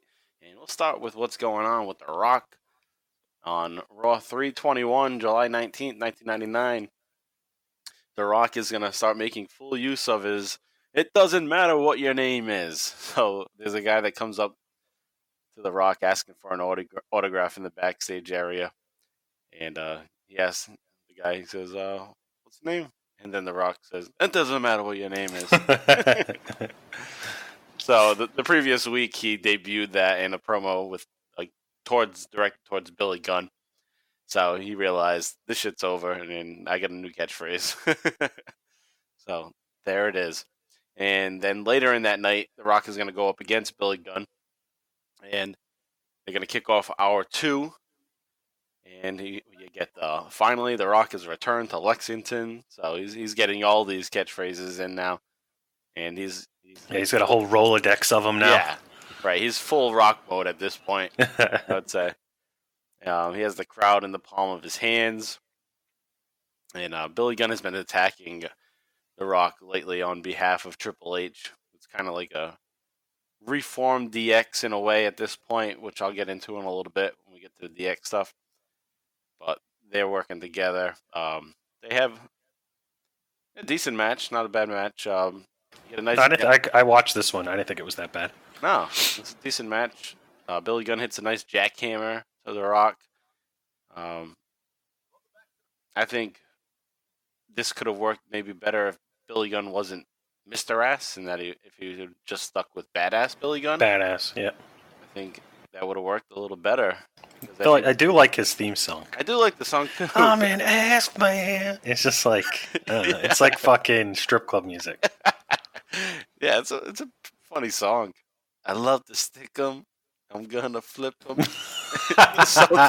And then I'm gonna kick 'em. Yeah, if you go and look up the lyrics, it's some pretty funny shit in there. But the tune is catchy.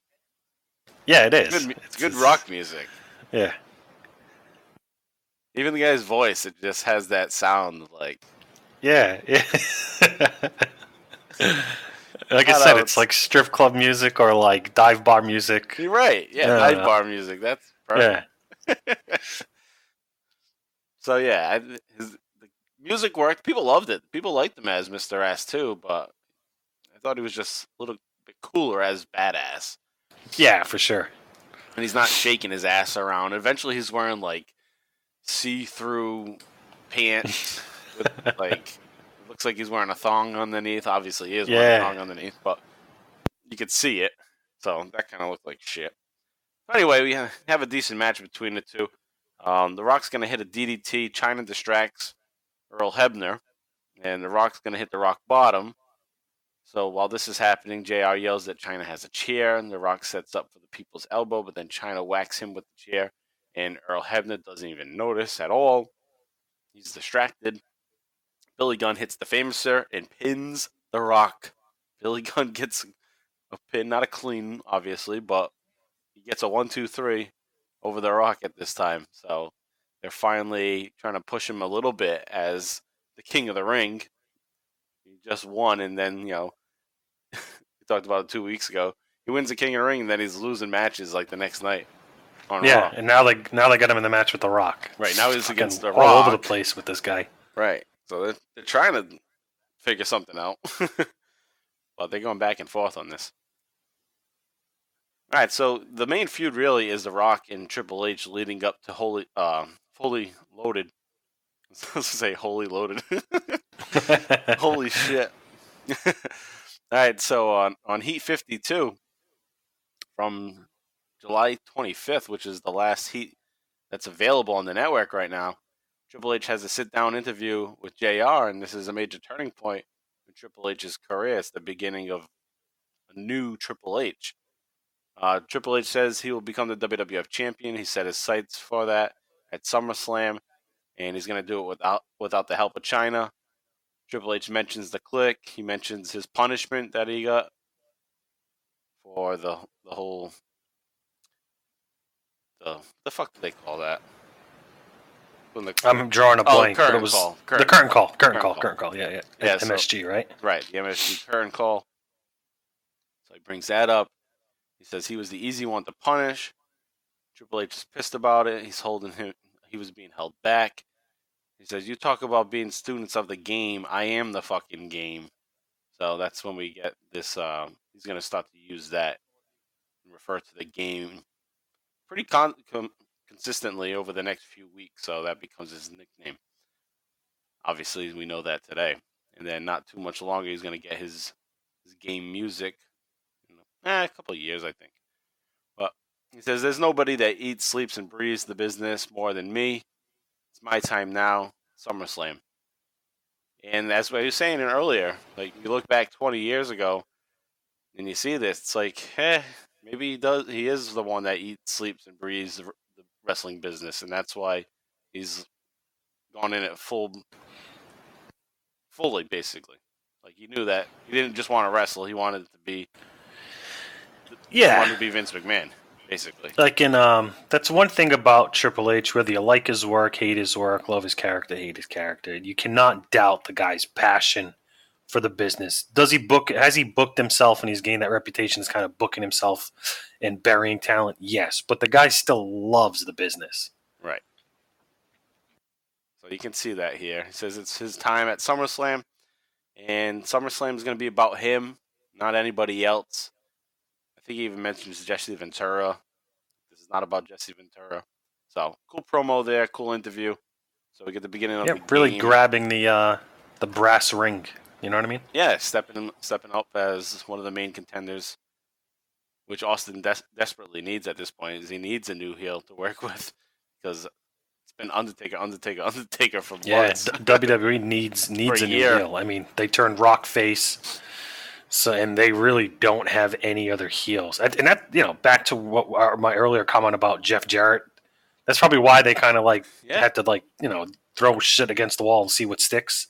Probably right. Because they're really slacking in terms of heel personas. Yep.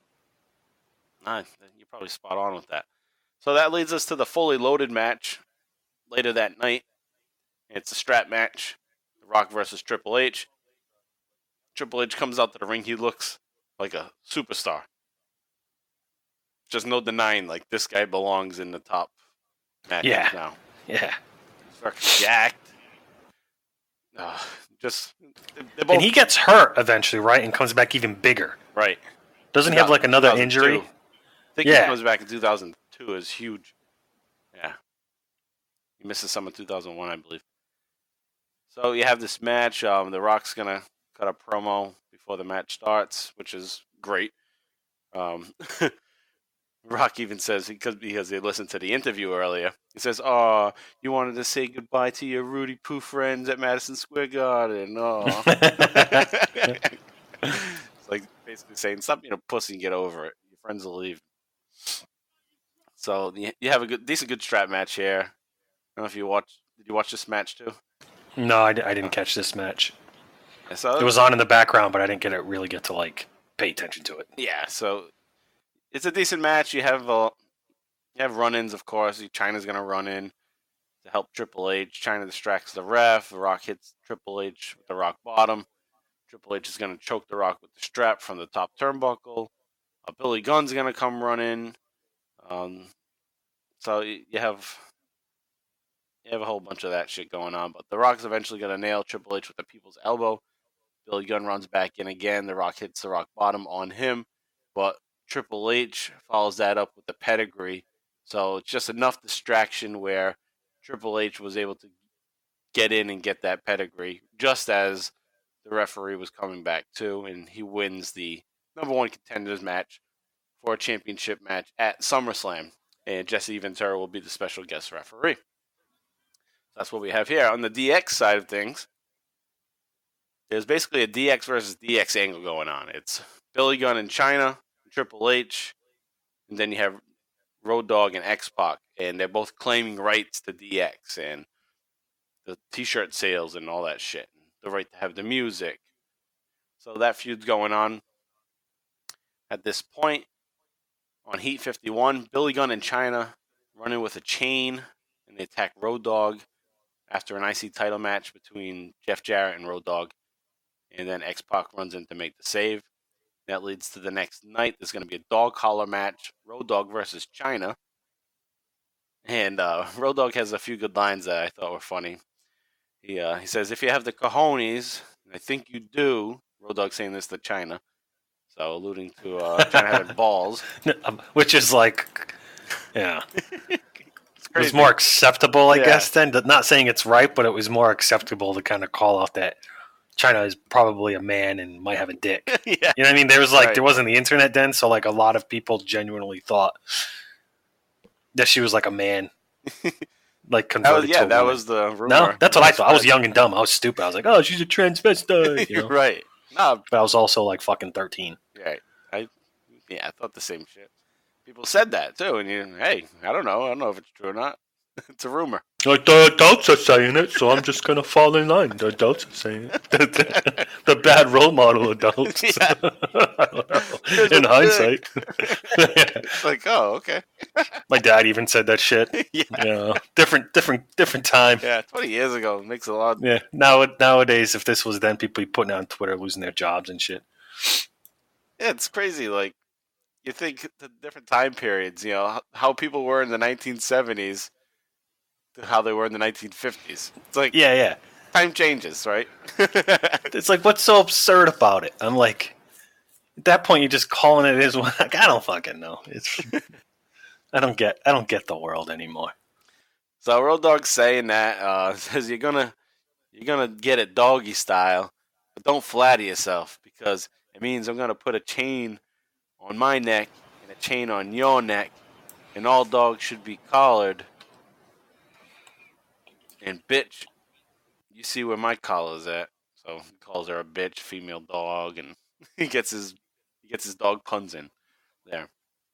And you don't have much of a match. You have X-Pac is going to run in, make the save after Billy Gunn comes in and attacks Road Dogg. And they actually hang Road Dogg for a little bit with that chain. That's when X-Pac makes the save. And then at Fully Loaded, now you're going to have a match for the rights to DX. It's Billy Gunn and China versus Road Dogg and X-Pac. Road Dogg and X-Pac are going to win this match, and they win the rights to DX, so they're the official DX members now. And Billy Gunn is off to be his own thing. And he's going to have China along his side for a while, but they're not DX anymore. And this is also more for Triple H being off on his own and kind of just be loosely associated with China and Billy Gunn for the time being. I know he'll get hooked back up with China again. Is he still in a relationship off screen with China at this point? I think it's just started, maybe, around this time. Oh, this is when it started. Okay, yeah. Gotcha. Pretty sure. But you have this match. They win after Road Dogg hits Gunn with a pump handle slam. After Gunn is slammed into the turnbuckle. So Billy Gunn has some shitty ass ring gear that I was basically mentioning before. He has like the sheer shorts. And then China has a matching outfit. So they both have these sheer shorts on that show their asses because he's an ass man. Road Dogg and X-Pac get the rights, but it doesn't really matter because Triple H said he doesn't care about DX anymore. So they didn't really give a shit about it because Triple H is off on his run for the WWF Championship. So DX is basically nothing at this point. So this match is basically meaningless. It's just kind of a way, I guess, to wrap up DX is dead. We have the Corporation, which is basically falling apart. So there's not much other than Steve Blackman and Ken Shamrock. Steve Blackman was a hired hand by Vince McMahon to try to destroy Ken Shamrock. So while the Corporation is basically taking a back seat, it's gone. This feud has continued on. And they have a match at Fully Loaded. It's an Iron Circle match. Ken Shamrock versus Steve Blackman. And what you get is the match sucks. It's in a parking lot. A parking garage, basically. And you have a bunch of cars making a circle. Like it's a 1950s gang fight. And the two, Shamrock and Blackman, are in the middle. They're wearing street clothes and shit. And they're going to start fighting. But what you have is the cars like flashing their lights. They're beeping their horns. You get the guys sitting on the trunks, like slamming the hood, like, yeah. It's all like... You know what this reminds me of? I did catch some of this. Yeah. It reminds me of a level in Street Fighter 2. Yes. I forget whose it is. I think it might be like Zangief's like world or something. Well, Zangief was a wrestler, so... Yeah. And like, it's funny. That and you ever see Lionheart with fucking Jean-Claude Van Damme when they fight in like the parking garage? Yep. Like, I don't know. It's just fucking funny. Maybe that's where they got it from because Steve Blackman was watching Van Damme movies. Yeah, he's basically a ripoff of like Van Damme. Right. And for whatever reason, I always had to bring up Nightmare on Elm Street. But it reminded me of the scene in Nightmare on Elm Street 4 where Kincaid is trapped in the... he's back, right? Yeah. Or something. Oh, no, Freddy's back! And he's surrounded by all the cars with their horns. In the junkyard? Yeah, in the junkyard. That's funny. Cars are lighting up. They're honking. You know what's weird? Was this the match where Blackman has like these weird weapons in his hands? Or that might be the next. We're going to cover that next in this feud. Yeah, I think that is yet to come. It's like these weird weapons I've never seen before, and like JR says what they are, and I forgot. They're like two little hooks. Yeah. Like hand hooks. Maybe he already had it. Maybe that was 2 weeks ago. Yeah. Yeah. But yeah, he has some crazy-ass weapons. Maybe it wasn't this match. He does have because he always says he's had like nunchucks. He's had fucking like knives. He's had a bow staff. Jeez. He's like a fucking Ninja Turtle. yeah. The only thing he doesn't have is a katana sword. Yeah. They couldn't approve of that one. Yeah. So Shamrock wins. Blackman is laid out, and the match kind of ends with no explanation to like why he won. I guess because he got knocked out, so they say it's over. All right, Shamrock wins. So that concludes that, and we move on now to the Test and the Stephanie story. The Mean Street Posse is involved. Shane McMahon. Previously, Shane McMahon had elbowed his sister down to the ground by accident. So on Raw 321, July 19, 1999, Shane McMahon's going to come out and apologize. Shane wants to publicly apologize to Stephanie for that incident. And we get some shitty acting backstage between Test and Stephanie. Stephanie says she wants to go out there. Test is like, please, don't go out there. And my initial thought was, she barely knows Test. She should be like, fuck off, dude. I don't even know you. I barely know you. So trying to tell me what to do. So Shane blames Test for what happened. Because it wasn't his fault. Shane says that Joey Abs will forgive Stephanie if he takes her back. If she takes him back. No, yeah, if he takes her back. So that's the funny thing there. It's like, she doesn't even want to be with him. What do you mean if he wants to take her back? So Steph says she went out with Joey one time. It was a nightmare. And Joey grabs Steph's hair a few times and says he's willing to take her back. Stephanie slaps the shit out of Joey Abs. And Steph then tells Shane off and leave me alone. Your friends leave me alone, blah, blah, blah. So Shane says that he's going to make his sister happy and he's going to do it Mean Street style. Then they all fist bump each other. Shane's like the best dickhead on TV in 2000 and fucking in 1999. Yeah, he's definitely like that same kind of character that. Yeah, he's like Cobra Kai grown up. Yeah, exactly. That's a good one. All right, so you get a match between Test and Blackman. Mean Street Posse jumps him. And then on Heat 52, Joey Abs against Val Venus. So they're building Joey Abs up as being like the main wrestler within the Mean Street Posse. So Joey Abs has the look of a wrestler that Vince would love today. He kind of even looks like Roman Reigns a little bit. Yeah, he does.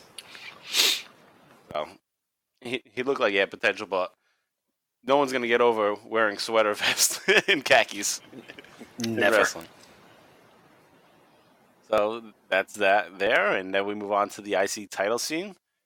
Jeff Jarrett is the champ at this time, and he's going to defend against Road Dogg on Heat 51. And you had Road Dogg. Basically, the main thing with Jeff Jarrett at this time is he's trying to prevent Deborah from showing her puppies to the crowd. So Double J warns Austin that he better not try to come for his IC title when he loses the world title at Fully Loaded. So more of that random, like JV said, throwing something against the wall, seeing if it sticks. I mean, even that, him just saying that, it sounds stupid. Like, he's not going to go for your fucking IC title. You're like, not even in his league. So why are you calling him out? That's basically what Austin should say. You're not in my league, bro. Don't even call me out, because I'm not going to give you the time of day.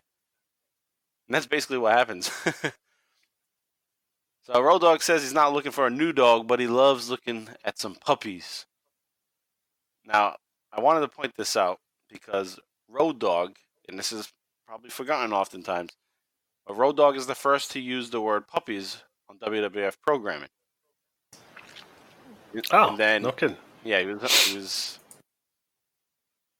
said, yeah, he called Deborah's tits puppies in like a pre-match at one time. And then Shane McMahon, like the very next week, said puppies, referring to Deborah. And then from there, Jerry Lawler took it over and he's more well known for it now, obviously, But it started with Road Dogg saying, "Look at those puppies" or something like that. And then Shane McMahon did it on commentary, and then Lawler took it from there. So the Road Dogg is the father of the puppies. So you got Road Dogg hit a pump handle slam there, and he goes for the win, but Mike Chioda runs in and says that Road Dogg gets DQ'd because he hit Jeff Jarrett with the belt. The other ref didn't see it. And I hate when that happens. A ref that's backstage comes running in and tries to change the call. Like, no, the referee that's in the ring didn't notice it, so he goes through. But no, Mike Chioda runs in and screws Road Dogg out of the IC Championship.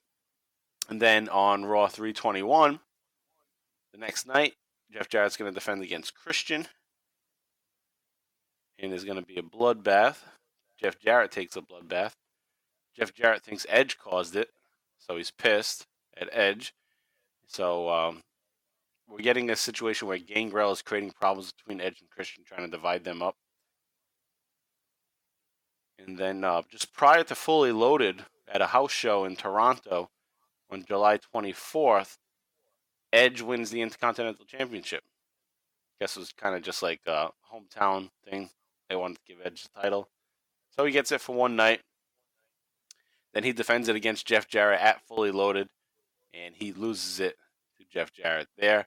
The lights go out. The Brood music plays. Gangrel beats up Edge and costs Edge the IC title. Jeff Jarrett gets it back. So that's what's happening there. On the tag team title scene, the Acolytes are the champs. On Heat 51, July 18th, 1999. Droz has been wearing hats down to the ring, and they're just ridiculous. So when I see him come out with this big-ass top hat, my first thought when I saw it was that Chris Rock song, No Sex in the Champagne Room. There's one line in that song that I always think of. It just stands out. He goes, "Take off that silly-ass hat." So when I saw his hat, that popped up into my head. I was like, take off that silly-ass hat. So I was thinking about the song, and I was like, oh, shit, I had that CD. This was the time where I first started working, so I was getting, my first paychecks, and I would fucking spend it on CDs all the time. I had so many damn CDs. Of like, whatever was new, I was like, oh, I got to get that one. I got to get that. Yeah, you had a very robust collection of music. It was mostly rap. All genres. Yeah, I had it. Yeah, it was definitely mostly rap. Like, not underground rap, but like, not top of the charts rap. You know what I mean? Yeah. Like, you had good taste. Yeah, I was trying everything out at that time. Yeah, and I get the benefit from that. Yep. So anyway, I bought that Chris Rock album. I think it was Bigger, Blacker, Badder, something like that. Yeah, Bigger, Badder, Blacker, or whatever, yeah. Wasn't that the name of his comedy hour? Yeah, too? that was the name of his comedy hour, too. Yeah, on HBO. So there was that song, and I was thinking, this was right around the time. So I just looked it up. I was like, when was that song released?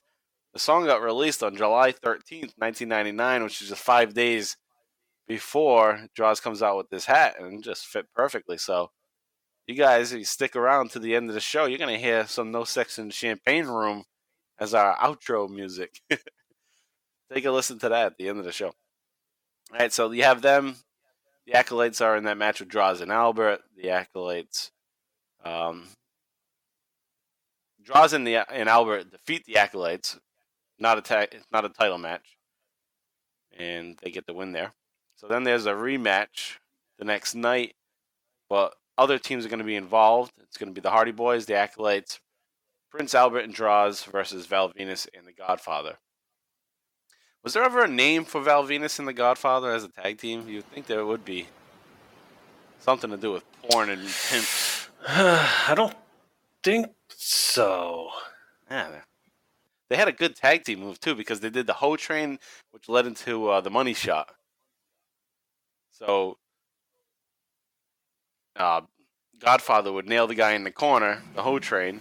The guy would land on his back, and then immediately Val Venus would hit the Money Shot right onto the guy and get the win. So it was a nice tag team finish. I Googled it quick, and the name that came up was, I don't remember him ever saying this, though.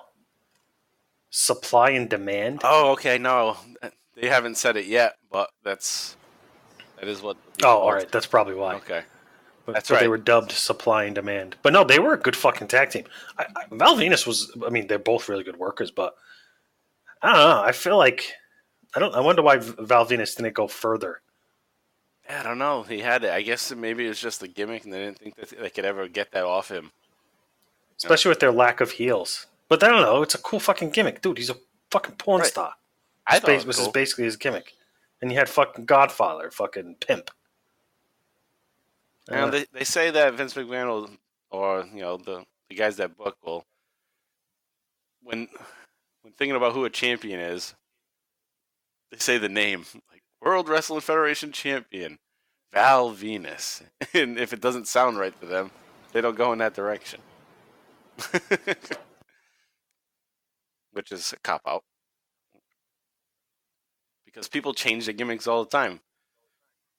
No one thinks to say World Wrestling Federation champion Rocky Maivia, but The Rock sounds right.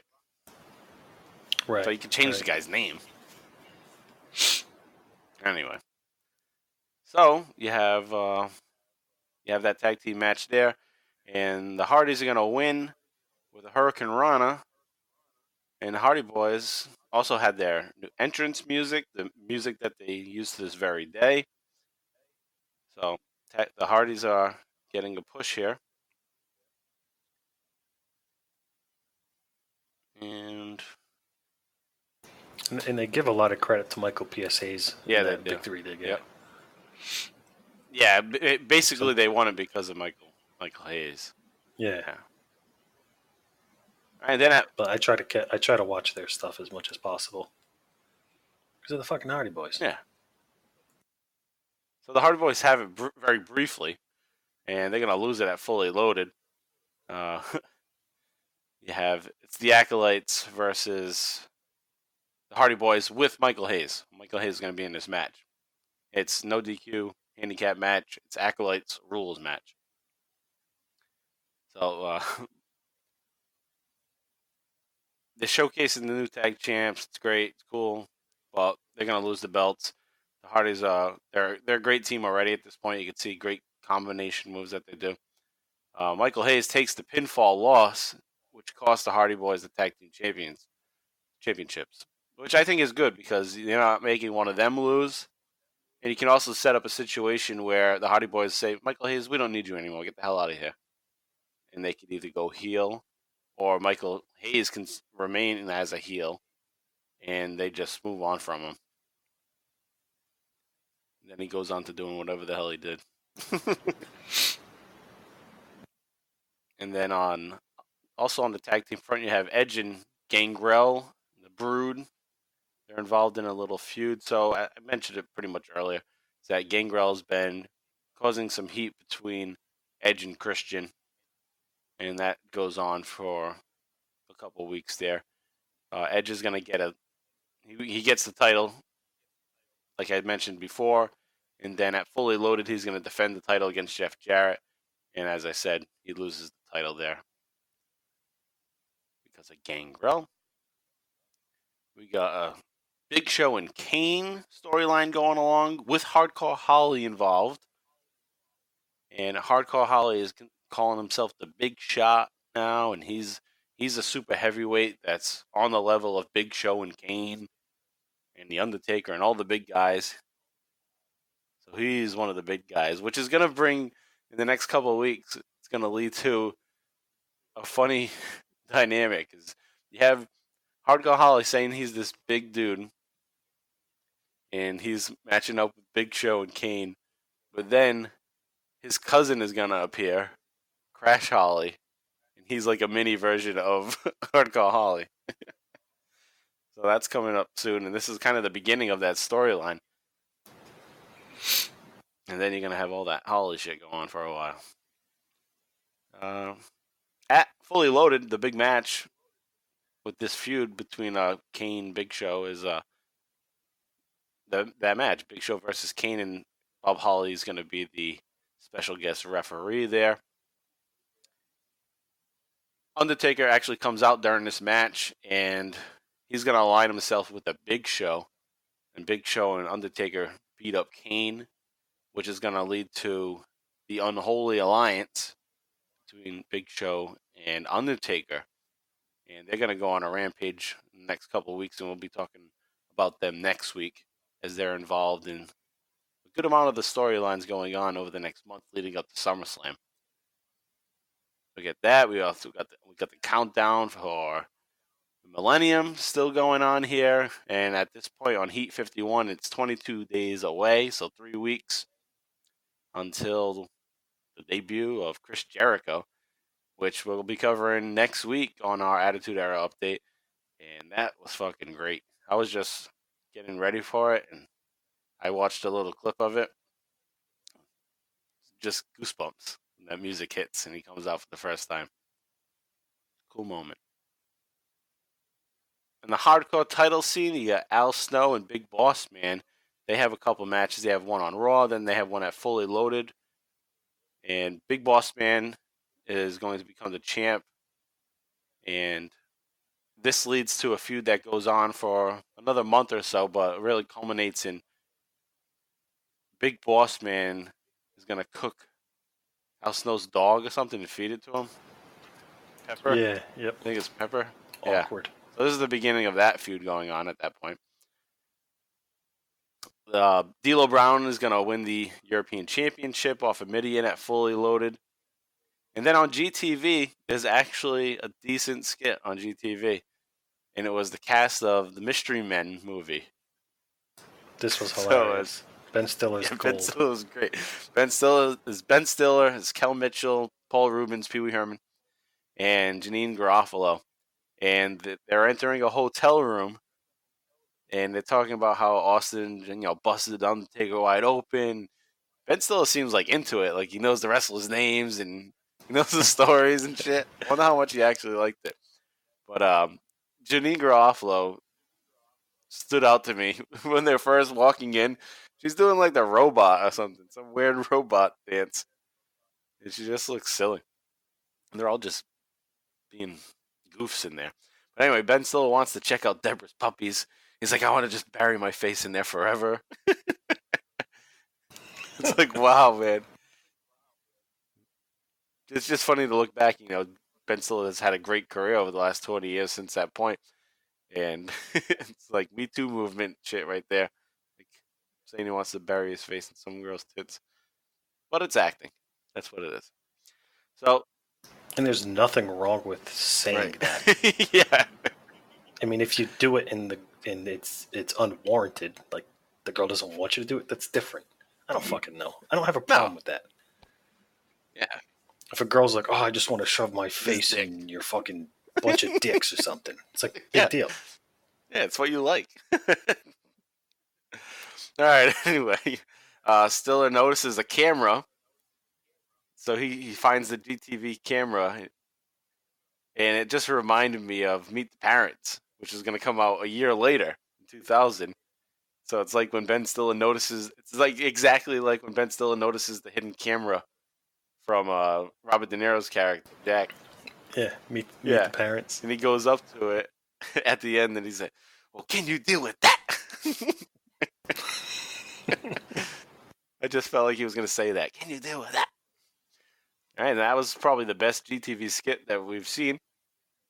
And then, only because I need to know hell no, and this one really sticks out to me, is Meat versus the Godfather from Heat 52. And oh, that was mine. All right, so we'll just say here, that's how hell knows. And it's basically, it's Meat is too tired for his match because he's having too much sex with Terry. Yeah. And then the Godfather wins These easily. guys suck. Terry's all pissed off at Meat. She pours water down his tights. And then even Kevin Kelly makes it even worse and he says, talk about shrinkage. So yeah, that all around, oh hell no for that. And that wraps up our Attitude Era update. So let's get now into our bottom line wrap up. And let's take a look at what's going on in the house show scene from June 13th until July 25th. Actually, I don't even think we have to go back as far as June 13th. But let's see what was going on. Probably nothing with Austin, as usual, because he's the big shot now and he doesn't wrestle as much. think I would have fucking scrolled to the right spot for this. All right, so here we go. We start with Dallas, Texas. Austin versus The Undertaker on June 18th. Austin gets the win there. June 19th, Austin defeats Undertaker. This can't be fucking right. I've already talked about these things. Let me skip. Hold on. We're only a week before Fully Loaded. All right. Steve Austin and The Big Show defeat Triple H and Big Boss Man July 18th in Bakersfield, California. On July 24th at the Skydome show, Steve Austin's going to defeat Triple H. And that brings us to Fully Loaded. So you have just those two shows there. That's it. That's our show rundown. 2 matches. All right, so now let's move on to our Oh Hell Yeah moment of the week. Oh hell yeah! JV, what do you have for Oh Hell Yeah? I have 2 here. All right, yeah. But I'm going to go with the Fully Loaded pay-per-view main event match. Okay. Yeah, it's tough not to say that one. I mean, he gets one over on Vince McMahon. Vince McMahon's going to go bye-bye on the next Raw. So, yeah, I'd agree with you. We're on the same page. I did like the pre-match attack when he gets thrown into the concrete pillar and he's bleeding and shit. Yeah. But I think the match itself was a lot better than expected, especially considering some of the, if I'm not mistaken, we've watched some dud matches between Taker and Austin where they haven't looked like the best. So yeah, exactly. I feel like it's warranted here. Yeah, so this one helps out. Yeah, clears the bad taste out of our mouth a little bit of Undertaker and Austin matches. So yeah, I agree with that. Close second though, just like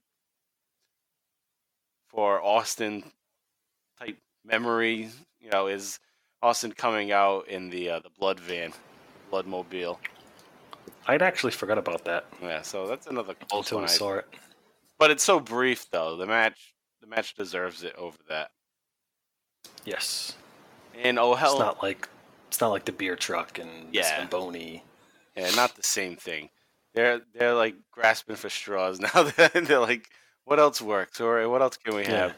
Oh, we're having a first blood match? All right, a blood van. Let's go get that.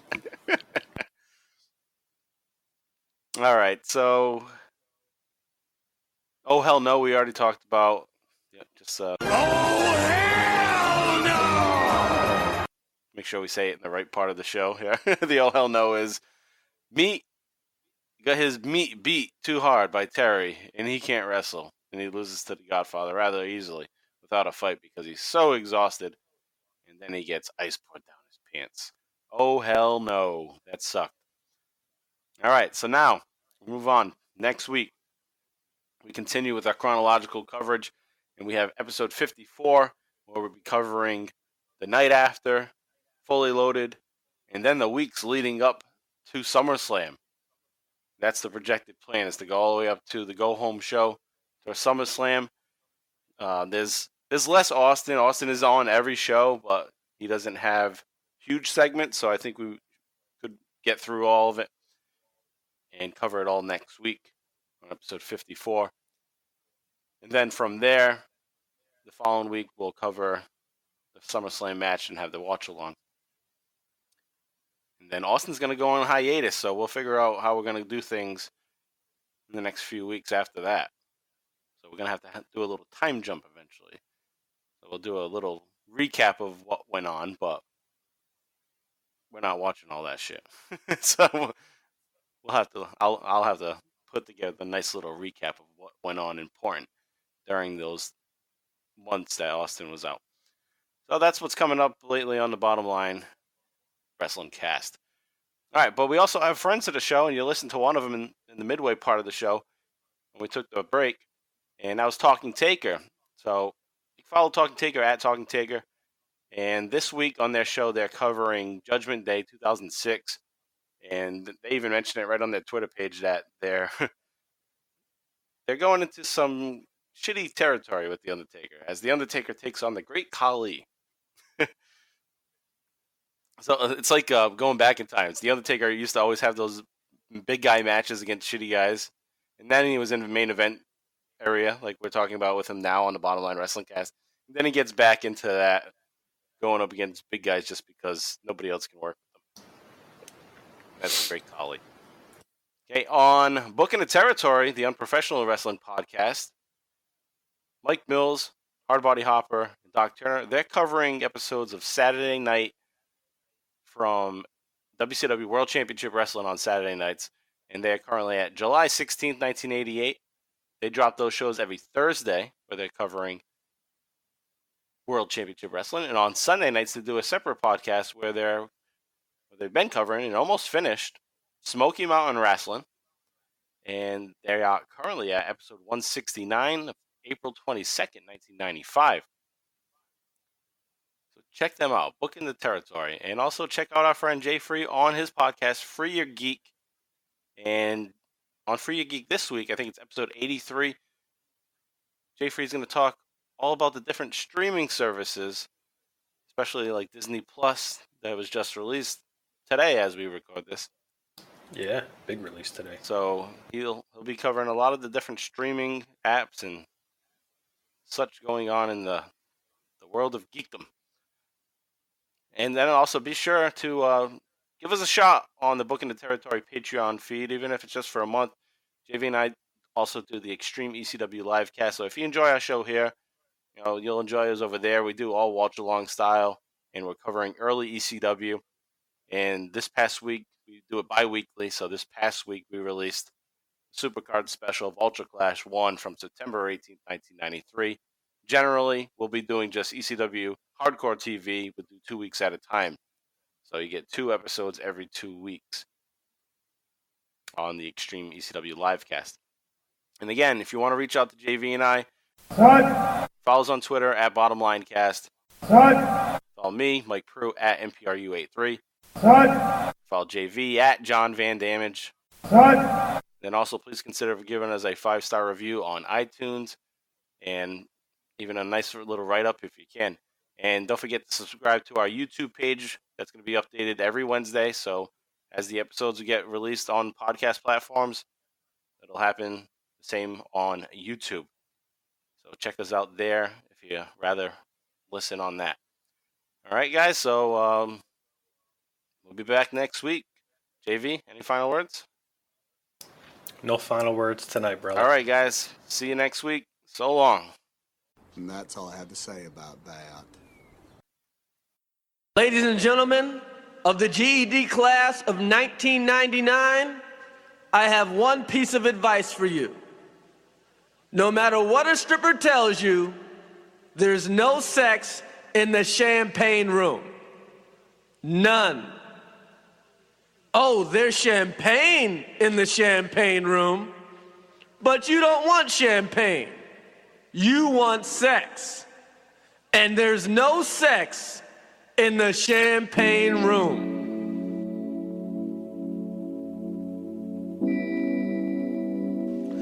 Don't go to parties with metal detectors. Sure, it feels safe inside, but what about all those waiting outside with guns? They know you ain't got one. If a woman tells you she's 20 and looks 16, she's 12.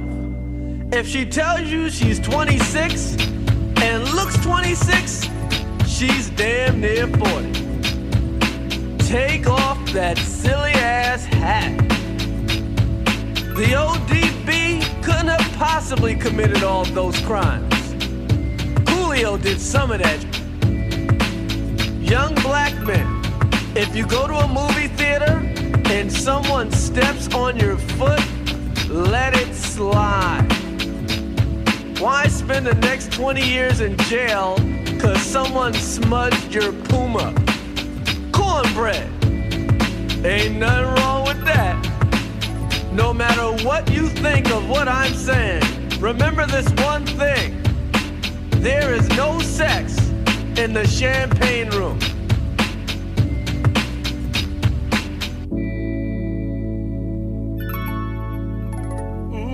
No sex in the champagne room. No sex in the champagne room. No sex in the champagne room. No sex in the champagne room. No sex in the champagne room. No sex in the champagne room. It's absolutely positively no sex in the champagne room. No.